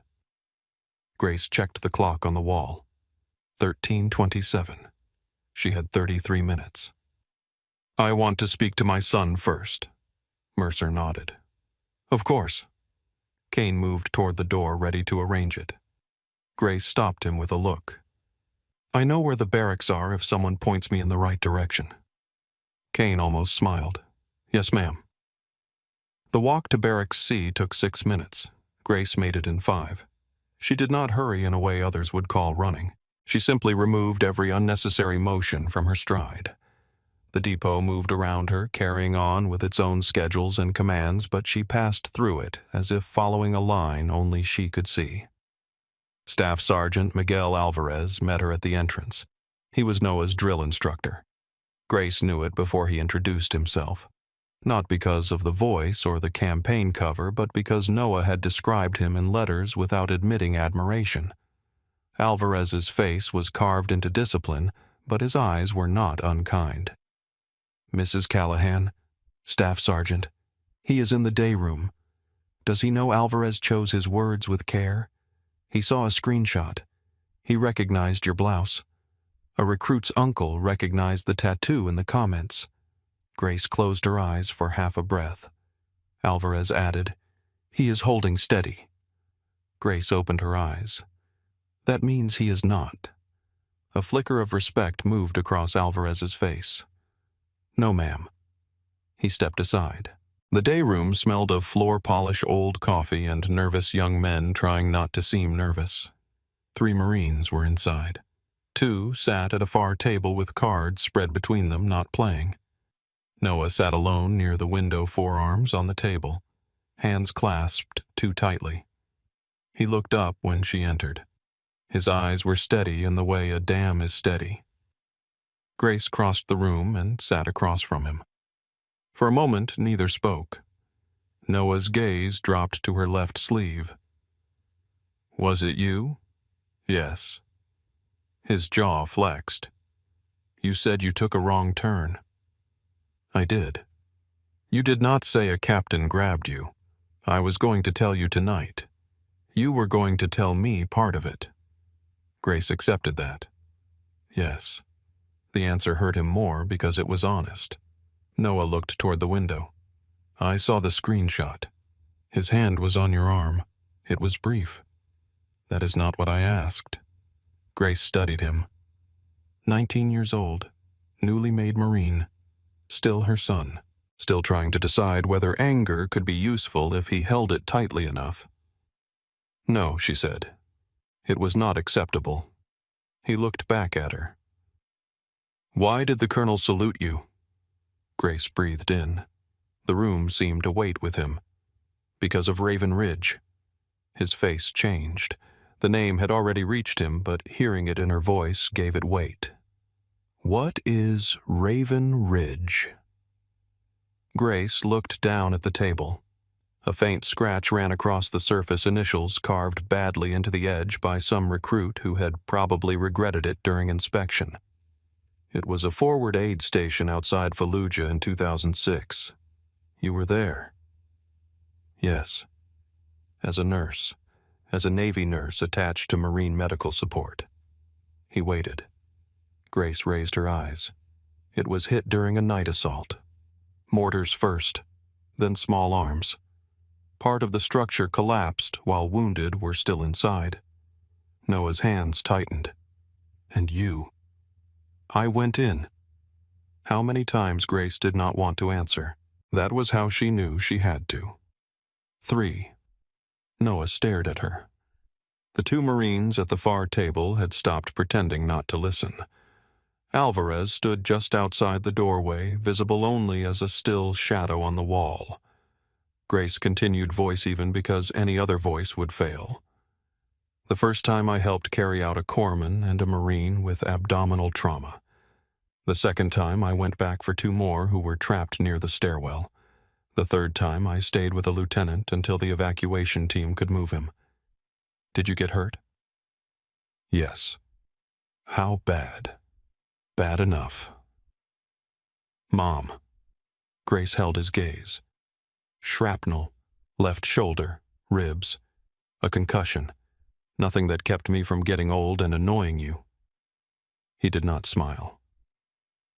"Why did you never tell me?" Grace looked at the boy in uniform and saw every version of him at once. 5 years old with a fever, 10 years old asking why she hated fireworks, 14 years old standing outside her bedroom after a nightmare she had tried to hide, 17 years old saying he wanted to enlist, watching her face too carefully. "Because I wanted you to have a mother, not a monument." His eyes filled fast, and he looked down before the tears could become public. "I would not have thought that. You might not have had a choice. Other people would have thought it for you." Noah shook his head. "That is not fair." "No. To you." Grace did not answer. That was the part she had never known what to do with. Fairness had not survived Raven Ridge in any recognizable form. Noah wiped one hand quickly over his face. Did Dad know Grace's chest tightened? Some. Not all. No. Why? Because some things became harder when spoken inside a home. He absorbed that slowly. The anger did not leave him. It changed direction. "Is that why you did not want me to enlist?" Grace looked at him sharply. "I never said I did not want you to enlist. You never had to." Outside, a command voice carried across the barracks yard. Footsteps answered, then faded. Grace folded her hands on the table. "I was afraid you were joining a story you did not understand." Noah's voice softened. "And now, Now I know you are already in it, but it has to be yours, not mine." He looked at her for a long moment. "What happens at 1400? Grace was not surprised he had caught the time from the aide or the hallway conversation, or simply from the way adults moved when something official had been scheduled. "There is a review about Captain Harlan." "Are you going?" "Yes." "Can I go?" "No." He started to object. Grace stopped him with one look. "You are not there as my son. You are not there as a new Marine. You are not there to carry my anger because I refuse to carry it badly." Noah swallowed. "I am angry. I know. What am I supposed to do with that?" Grace reached across the table and placed her hand over his. "Hold it until it becomes clear. Then decide if it is useful." He looked at their hands. "You always talk like that when you are not telling me everything." Grace almost smiled. "Then listen closely. I am telling you more than I ever have." The review convened at 1400 in the main conference room. Grace entered without hurry. Colonel Mercer sat at the head of the table. Lieutenant Price sat to her right with documents arranged in careful stacks. Agent Grant sat near the end tablet closed folder open. Sergeant Major Kane stood near the wall rather than sit, which seemed to be his natural habitat. 2 lieutenant colonels from separate commands were present as reviewing authorities. Captain Reed Harlan entered with a legal representative, Captain Julia Ames. Harlan did not look at Grace at first. That told her enough. He looked thinner than he had that morning, though only hours had passed. His uniform remained immaculate. Men like Harlan could be collapsing internally and still fix a collar point, but his face had lost the polished certainty from the service road. In its place was exhaustion, anger under control, and the sick awareness that control was no longer his. Captain Ames sat beside him and opened a folder. She was competent. Grace saw that immediately. Calm eyes. No wasted movement. A person who knew when a defense had limits. Mercer opened with procedure. The language was formal and dry. Conduct toward a civilian guest. Failure to de-escalate. Unauthorized physical contact. Improper records access. Use of another individual's credentials pending investigation. Each phrase landed smaller than the thing itself. That was how institutions survived. They folded blood into vocabulary. They folded humiliation into categories. They folded fear into findings. Grace listened. When called, she gave her statement. She did not write from notes. She told it in sequence. Arrival. Gate clearance. Faded directional markings. Wrong turn. Harlan's approach. ID request. Explanation. Second demand. Radio verification. Order to accompany him. Refusal. Physical contact. She described his hand on her arm without dramatizing it. He gripped my left elbow and attempted to turn me toward the security office. Price wrote quickly. Mercer watched Harlan. Captain Ames began her questions after Grace finished. "Mrs. Callahan, you agree that you were on a restricted service road?" "Yes." "You agree that Captain Harlan had authority to question you?" "Yes." "You agree that at the time he did not know your military service history?" "Yes." Ames paused. "Then is it possible he acted out of a good faith security concern?" Grace looked at her. "The first minute, yes." Ames tilted her head slightly. "And after that?" "After that, he had my identification, my reason for being there, my son's unit, my cooperation, and a radio." The room was very quiet. Grace continued. "Security was a question. He treated it like a stage." Harlan looked at her then. Ames leaned forward. "Captain Harlan was responsible for protecting a restricted area." "Yes. If someone enters a restricted area, he cannot simply take every explanation at face value." "I did not ask him to." "What did you ask him to do? Verify and redirect." "Instead, he escalated and put his hand on me." Ames looked down at her notes. Mrs. Callahan, would your reaction to this event be different if Colonel Mercer and Gunnery Sergeant Cole had not recognized your tattoo? Grace's eyes did not move. My reaction is based on what Captain Harlan did before anyone recognized anything. Mercer's pen stopped. Grace turned slightly so the whole table could hear her. I want that clear. This was wrong before my record entered the room. It was wrong when I was only a mother who had taken a wrong turn. It was wrong before Raven Ridge, before the salute, before anyone searched a file. The tattoo did not create the misconduct. It only changed who was willing to notice it. No one spoke. Ames looked at Harlan, then back at Grace. No further questions. Harlan requested to speak. Mercer allowed it. He leaned forward, hands flat on the table. For the first time that day, he looked directly at Grace and did not seem to be performing for anyone else. Mrs. Callahan, he said, voice controlled but rough at the edges. I made assumptions this morning. I believed I was acting in the interest of installation security. I allowed the situation to escalate when it should have been resolved quickly.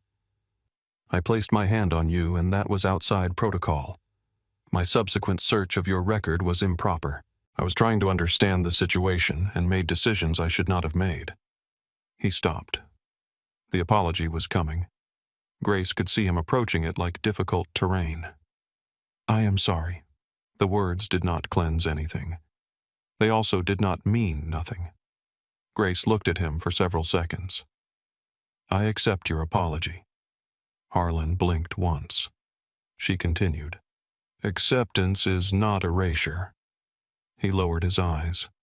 Mercer closed the formal portion at 15:43. Harlan remained suspended from command duties pending findings. The records breach moved to NCIS and JAG for separate action. The room began to loosen around the edges as people gathered papers and stood. Grace was reaching for her bag when Grant's phone vibrated. The sound was small. The effect was not. Grant read the message. Her face changed so little that someone else might have missed it. Grace did not. Mercer saw it too. What is it? The colonel asked. Grant looked from the phone to Grace.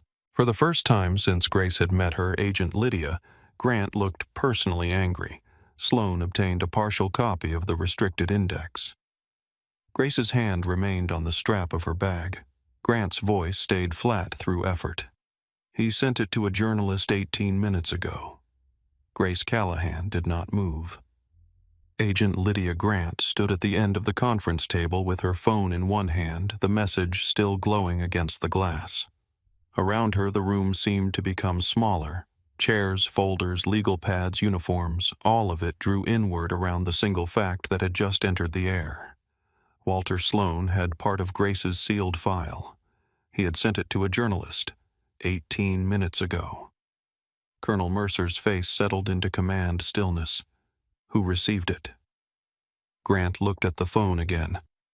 A reporter named Evan Cross. Independent military affairs writer. He has published leaked records before, but he usually asks for comment before release. Usually, Sergeant Major Kane said. The word landed with dry weight. Grant nodded once. I'm contacting him now. Grace let go of her bag strap. What did Sloan send? Grant's eyes came up slowly. We do not have the full attachment yet. Based on the alert text, it includes your name, Raven Ridge attachment, partial citation language, and casualty references. Grace absorbed each piece without visible reaction. Name, Raven Ridge. Citation, casualties. Not a story, not truth. Fragments sharp enough to cut everyone they touched. Lieutenant Price spoke from near the head of the table, his voice careful. If the document is protected and he distributed it without authorization, that opens criminal exposure. Grace looked at him. Lieutenant, I know what it opens for him. I'm asking what it opens for the men in that file. Price stopped. Grant answered instead. Names may be redacted in the partial version. We do not know yet. Grace looked toward the window. Outside the depot was moving on. Trucks rolled along the far road. Marines crossed the tarmac in pairs. Somewhere beyond the administration building, new Marines were being processed, instructed, fed, counted, and moved into the next shape of the day.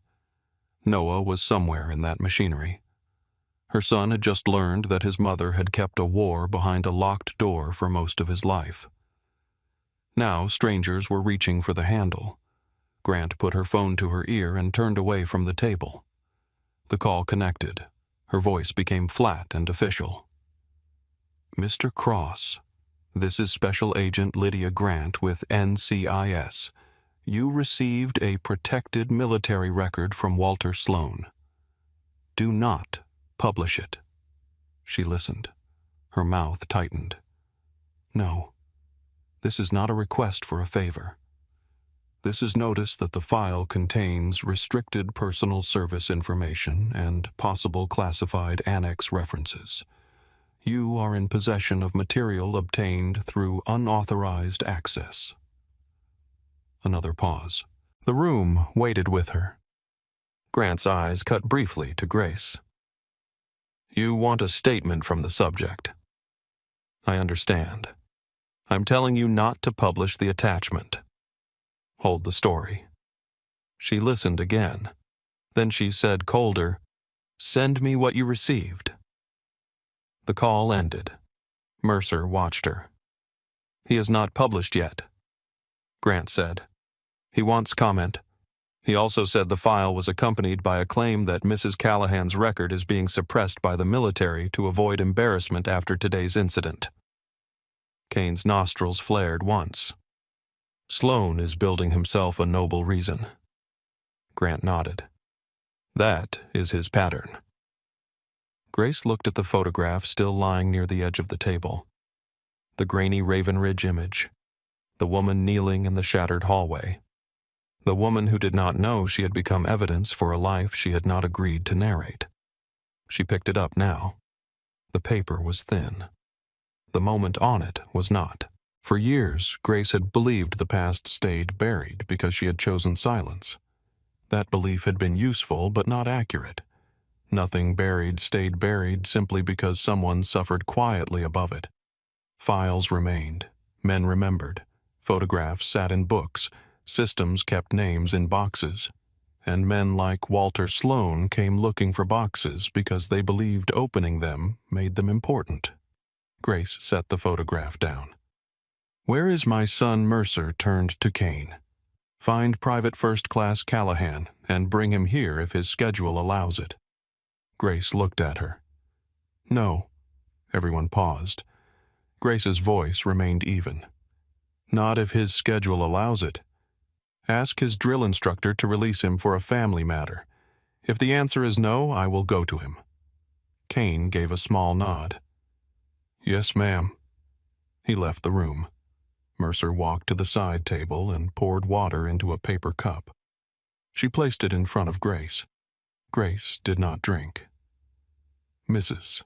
Callahan Mercer said we can issue an installation statement immediately. We can say the incident is under review, that unauthorized records access is being investigated, and that we will not comment on private service history." Grace looked up. "Will that stop him?" "No." "Will it stop the reporter?" "Maybe for an hour." Grant's phone buzzed again. She opened the message and went very still. Mercer saw it. He sent the file. Grant nodded. Cross forwarded the attachment.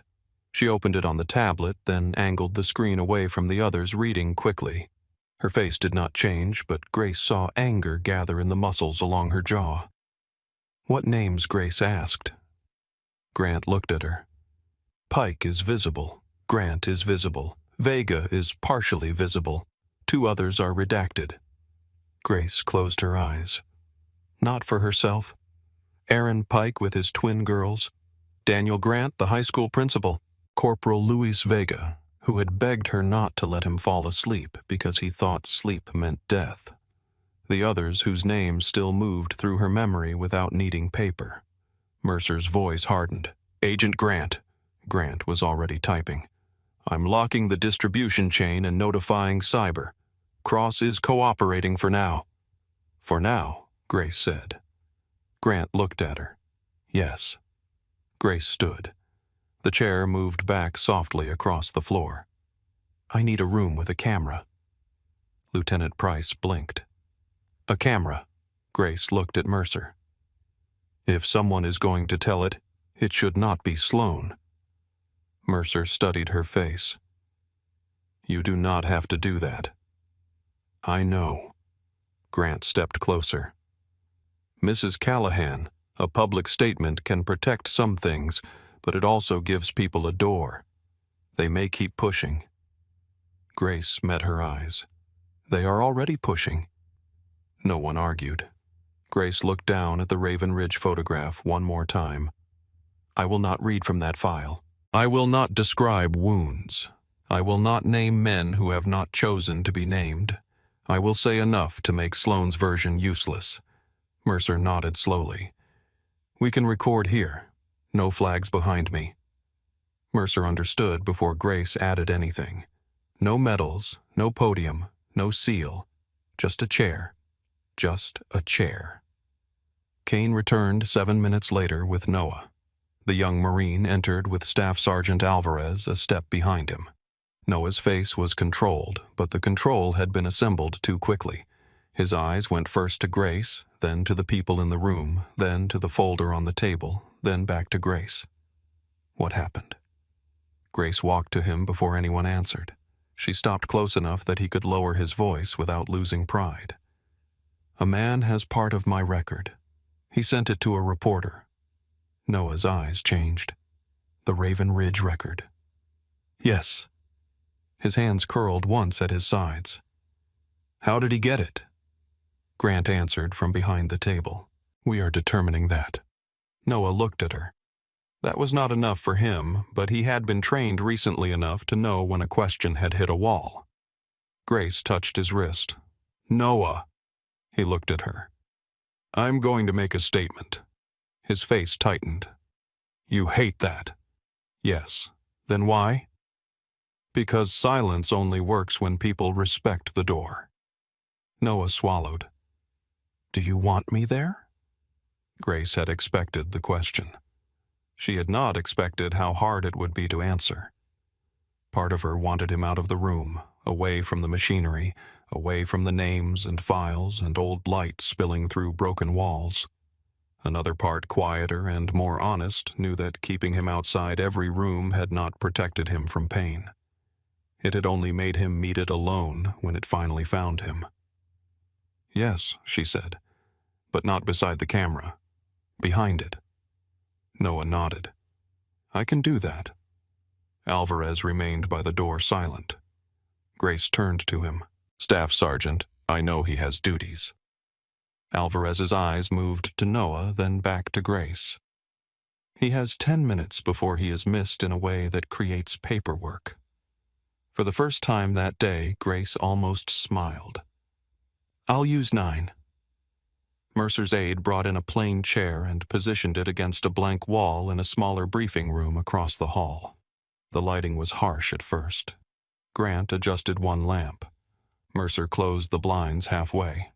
Price tested the audio with hands that wanted to be calmer than they were. Grace sat in the chair. Noah stood behind the camera off to the right, arms folded, posture straight. His eyes were on her face. Not the tattoo, not the folder. Her face. Grant stood near the wall with her phone ready to send the recording to the reporter and the Depot Public Affairs channel. Mercer stood beside her. Kane stood at the door, broad and silent, making sure the hallway stayed empty. Grace looked into the camera. For a moment, Raven Ridge came back with such force that the blank wall became dust-colored.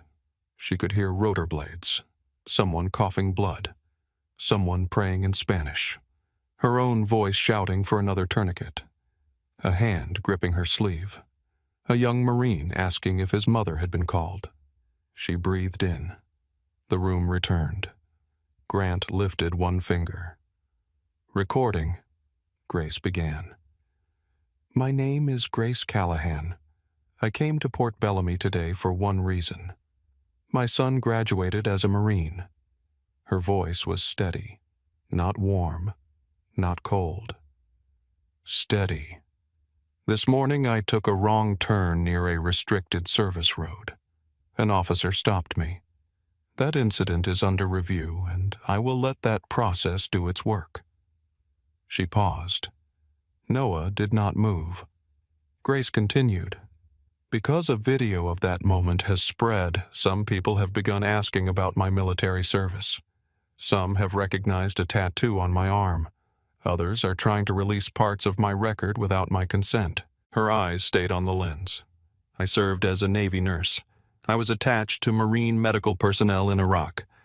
In 2006, I was present during an attack on a forward aid station known as Raven Ridge.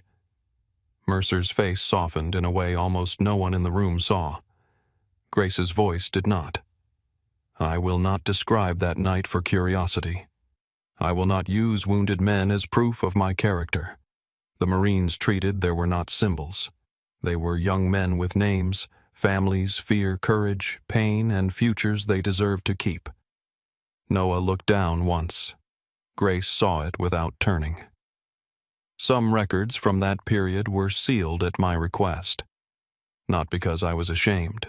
Not because the service needed protection. Because after war, a person should be allowed to build a life that is not always interrupted by the worst night they survived. She let the sentence breathe. If you saw the video from this morning, understand this. The issue was not whether I had once served. The issue was how a person was treated before anyone knew her history. I am asking people not to harass my son, not to identify the men in protected records, and not to reward anyone who turns private service into public property. Her hands remained still in her lap. I am proud of my son. I am proud of the men I treated. I am proud of every nurse, corpsman, medic, and doctor who has worked in places where help had to move faster than fear. A smaller breath. That is all I intend to say. Grant stopped recording. For several seconds, no one spoke. Noah looked at his mother as if something in him had been rearranged and he was still learning where the pieces had gone. Grace stood. Was that under 9 minutes? Alvarez from the doorway checked his watch. 3 minutes 40 seconds. Grace nodded. Efficient. Noah made a sound that might have become a laugh on a different day. Then he stepped forward and hugged her. There was no hesitation this time, no careful distance. He wrapped both arms around her and held on uniform creasing under her hands. I'm sorry, he said. Grace closed her eyes. For what? For not knowing. She held him tighter. That was not your job. His voice broke slightly. I still hate that I didn't. I know. Alvarez looked away. Kane studied the hallway. Mercer turned toward the window. Grant lowered her head over the phone, giving the moment privacy while sending the recording into a world that did not deserve it, but needed it. Noah pulled back. His eyes were wet, but he did not wipe them. I have to go. Yes, I'll see you at dinner. Grace looked at Alvarez. He nodded once. Grace turned back to Noah. Yes. Noah started toward the door, then stopped. Mom. She looked at him. You are still my mother first. The room went quiet around the words. Grace answered very softly. Good. He left with Alvarez. Grant released the statement 6 minutes later. Evan Cross held his article for 31 minutes. Then Walter Sloan published first. He did it through a private channel that fed 3 veteran rumor pages and a national outrage account hungry for anything with uniforms, injustice, and a clean villain. The post went live with a cropped image of Grace from the service road video beside a grainy scan of the restricted record. The caption called her a suppressed war hero. It claimed the military had hidden her story.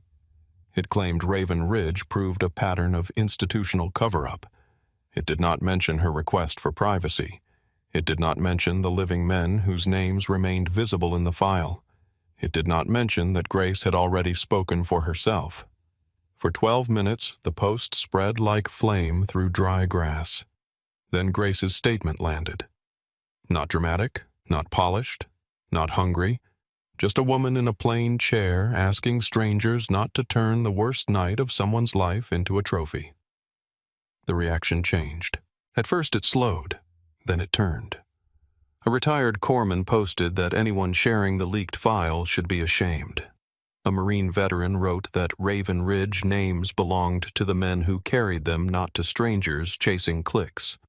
A woman named Elise Pike commented from Tennessee that her husband was alive because of a nurse who had never once asked the world to clap for her, and that their daughters deserved to learn about their father's rescue from him, not from a leaked document. Daniel Grant did not comment publicly. He called his sister. Grant took the call in the hallway outside Mercer's office. Grace stood near the window, holding a paper cup of water she still had not touched when Grant approached. "My brother wants me to tell you something." Grace looked at her. Grant's expression had become less official, which somehow made her look more tired. "He said you were right not to tell the whole story. He said some rooms should stay closed unless the people inside open them." Grace looked out at the depot. The sun had shifted lower. Shadows from the administration building stretched across the tarmac. "Tell him I said he still talks too much." Grant smiled, then small and real. "He will like that." By late afternoon, NCIS had traced the leak path to a civilian archive supervisor named Thomas Rell, who had worked under contract in a regional records facility outside Quantico. Rell had accepted money from Walter Sloan in exchange for temporary access tokens and index pulls. Not full files at first. Metadata, dates, attachments, enough to find pressure points. After the Port Bellamy video spread, Sloan had pushed for the Callahan file, and Rell had given him a partial export before the audit lock closed. Harlan's unauthorized search had not given Sloan the file. It had created noise. Noise created opportunity. Opportunity revealed the larger breach. Agent Grant explained it to Mercer with a calmness that sharpened every word. Harlan is responsible for his access. Rell is responsible for the credential sale. Sloan is responsible for possession and distribution. They are separate acts, connected by the same appetite. Mercer stood behind her desk, one hand resting on the back of her chair. Appetite. Grant closed the folder. For other people's stories. At 1800, the family dinner began in a hall near the waterfront edge of the depot. Long tables had been set up under fans that did little more than move warm air from one side of the room to the other. New Marines sat with families eating chicken potatoes rolls and sheet cake with frosting too sweet for the heat. Grace arrived 5 minutes late. Noah stood when he saw her. That small act nearly undid her. He had saved her a seat away from the center of the room near a side wall with a clear view of the exit. He had done it without asking, without making a performance of understanding. Grace noticed. Of course she noticed. She sat beside him. For the first few minutes they ate without saying much. Around them, families were loud with relief. Fathers asked too many questions. Mothers took too many photos. Siblings teased new Marines who were not yet sure how much dignity their uniforms required. Drill instructors moved along the edges of the room like storm clouds that had agreed temporarily not to rain. Noah pushed a bread roll across his plate. "People are talking." Grace cut a piece of chicken. "People do that. About you." "Yes. Does it bother you?" Grace thought about lying gently. Then she did not. "Yes." Noah nodded. "I saw your statement. I assumed." "You looked angry." "I was." "You didn't sound angry." "That took practice." Noah looked down at his tray. "I don't know what to ask." Grace set down her fork. "That is all right. I want to know everything, and I don't want to make you say any of it." Grace looked at him carefully. That was new. Not his concern. That had always been there. The shape of it had changed. "You can ask," she said. "I can answer, or I can tell you I cannot answer that one. And I am supposed to be fine with that, no. You are supposed to be honest if it hurts." He breathed out through his nose. "That sounds harder." "It is." A silence passed between them, filled by voices from nearby tables and the soft scrape of plastic forks. Noah said, "Did you get the Navy Cross?" Grace's hand stilled. The question did not surprise her. The words still struck. "Yes." He nodded slowly. "Where is it?" "In a box at home." "With what, some photographs?" "A few letters. A scarf your grandmother gave me. A watch that stopped working in Iraq. Why keep it if you never look at it?" Grace looked at the table, because throwing it away felt like lying too. Noah absorbed that. Then he said, "Do you ever miss it?" Grace looked up sharply. War, number being known. She had no prepared answer for that. The room moved around them. Laughter rose near the cake table. Someone dropped a fork. A Marine coughed into his sleeve. Ordinary sounds, ordinary life, all of it pressing gently against a question that was not ordinary at all. Finally, Grace said, "Sometimes I miss being understood without explaining." Noah looked at her. "By people who were there." "Yes. Is that why the gunny looked at you like that?" Grace remembered Mason Cole's face on the service road. Pale, stunned, careful. He knew men who were there. That bothered you? It did. Because he knew. Because he knew only part of it. Noah nodded, though she could tell he did not fully understand. That was fine. Full understanding was not the price of love. Later after dinner, they were allowed time near the waterfront path outside the hall. The Cape Fear River moved dark and slow beyond the depot lights. The air smelled of salt grass diesel and warm metal. Across the water, the last light of evening softened the industrial cranes into silhouettes. Grace and Noah walked side by side. For a while, neither spoke. Their steps fell almost together. Noah had changed out of the dinner noise into a quieter version of himself. The anger was still there, but no longer searching for a target. Grace could feel him working through the day piece by piece, trying to arrange it into something he could carry without dropping it. He stopped near a railing. Grace stopped with him. The river took the light and broke it into small, moving pieces. Noah said, "When I was little, you used to check the doors every night." Grace looked at him. "I thought you did not notice. I noticed everything." "I know. I thought it was because Dad left." Grace leaned her forearms on the railing. "That was part of it, but not all." "No." He nodded. "And fireworks. Not my favorite. I know that too." A boat horn sounded far downriver. Grace did not flinch. She heard Noah notice that she did not. He said, "I used to think you were fragile." Grace looked at him then. He kept his eyes on the water. "I don't mean weak. Just like there were places in you I had to walk around." Grace turned back to the river. "There were. And now there still are." He breathed in slowly. "But you are not fragile." "No." "What are you?" Grace watched the current move under the darkening sky. "Tired sometimes. Lucky sometimes. Angry more than people think. Good at my job. Bad at answering texts. Your mother." Noah smiled a little. "That last one I knew." She looked at him. "It is the most important one." He nodded. The depot lights flickered on behind them, one row after another. Noah said, "I'm proud of you." Grace did not answer right away. "For Raven Ridge?" she asked. He shook his head. "For today." The words entered her quietly and went deeper than praise. Praise had always made her uneasy. It asked her to stand near a version of herself other people could admire without understanding. But this was different. Noah was not proud of the citation language or the tattoo or the story strangers were trying to own.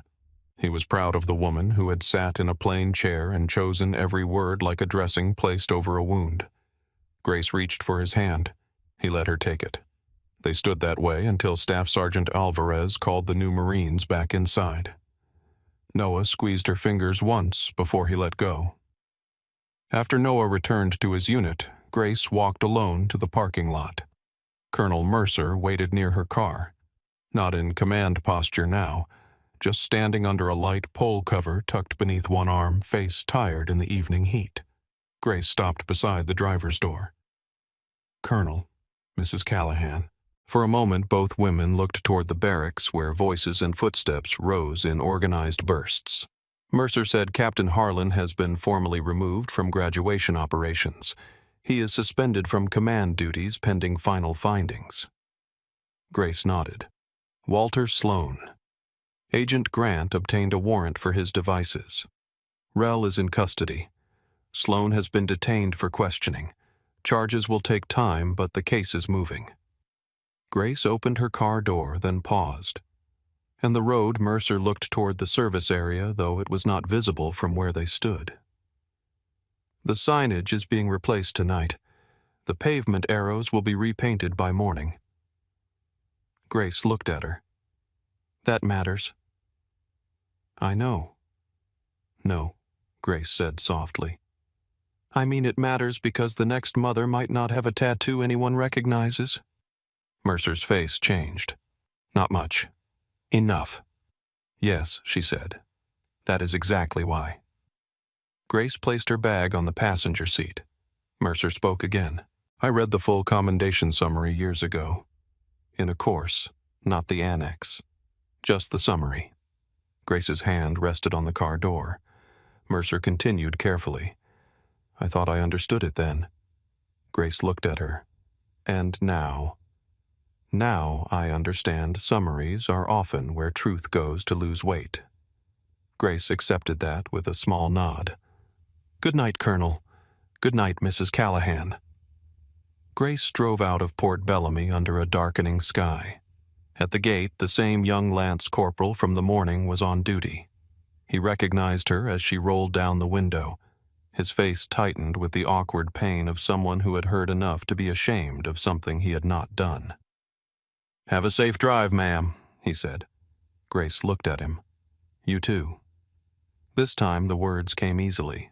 3 weeks later, Walter Sloan was indicted in federal court for unauthorized possession and distribution of protected government records, conspiracy related to credential misuse, and obstruction after investigators found deleted messages between him and Thomas Rel.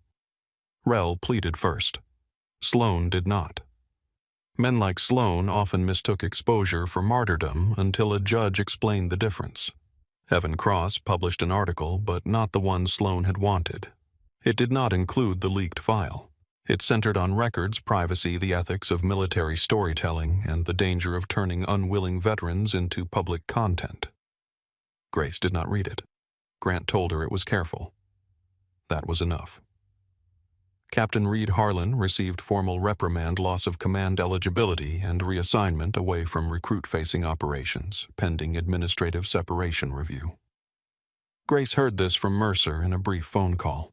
She thanked the colonel for telling her and did not ask for more. Port Bellamy repainted the arrows. The service road received 2 new signs and a low barrier that could be moved during operations. Family access volunteers were retrained. Officers received new guidance on civilian escalation, physical contact, and verification procedure. None of it made news for long. That did not make it small. At home in Roanoke, Grace returned to 12-hour shifts in the emergency room.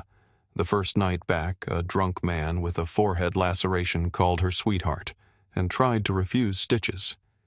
Grace cleaned the wound, looked him in the eye, and said, "You can sit still or you can bleed on your own shirt. Your choice." The resident beside her laughed too hard. Ordinary returned, but not unchanged. Noah called more often. Not always about Raven Ridge, mostly not.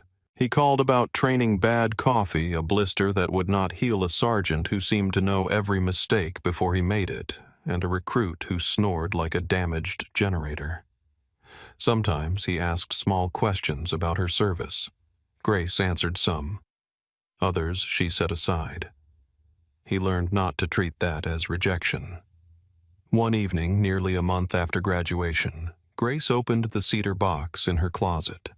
The metal was still wrapped in the old towel. Beneath it were letters, photographs, a broken watch, and the scarf her mother had given her before deployment. Grace moved these aside and found the photocopy Agent Grant had given her. The Raven Ridge hallway. Dust, blood, concentration. The young woman who had not yet learned how long survival could echo. Grace sat on the edge of the bed for a long time. Then she turned the photograph over and wrote on the back, "This is part of me, not all of me. Never let anyone confuse the two." She mailed it to Noah the next morning. He received it 4 days later. In the barracks, he waited until lights out to read the back. The photograph was difficult to look at, not because of the blood, though there was enough of it. Because the woman in the image was his mother, and not his mother both at once. Younger than he had ever known her, focused beyond fear, alone in a way he finally understood had followed her home. He placed the photograph inside his locker behind a folded shirt, where no one would see it by accident. Then he tore a small piece from the edge of an old envelope and wrote 5 words. Dignity first, rank second. He taped it inside the locker door. In Roanoke, Grace finished a night shift just after dawn. The sky outside the hospital was pale and quiet. She walked to her car with coffee in one hand and her bag over her shoulder. Her left sleeve had ridden up slightly during the shift, and the old tattoo showed in the cool morning light. A young nurse walking beside her glanced at it. "I never noticed that before," she said. Grace looked down at the faded mark. For years, she would have pulled the sleeve back into place. This time, she let it stay. "Old story," Grace said. The young nurse smiled. Good one. Grace thought of Noah under the river lights. Colonel Mercer by the car. Mason Cole saying Aaron Pike had twin girls. Lydia Grant carrying her brother's gratitude like a sealed letter. She thought of Raven Ridge, too, because honesty required that. Smoke, concrete, blood breath, the living and the dead. Then she opened her car door. "Complicated," she said. The nurse nodded as if that made perfect sense. Maybe it did. Grace sat behind the wheel and watched the sun lift over the hospital roof. For the first time in a long time, the silence around her did not feel like a locked room. It felt like a door she could open when she chose.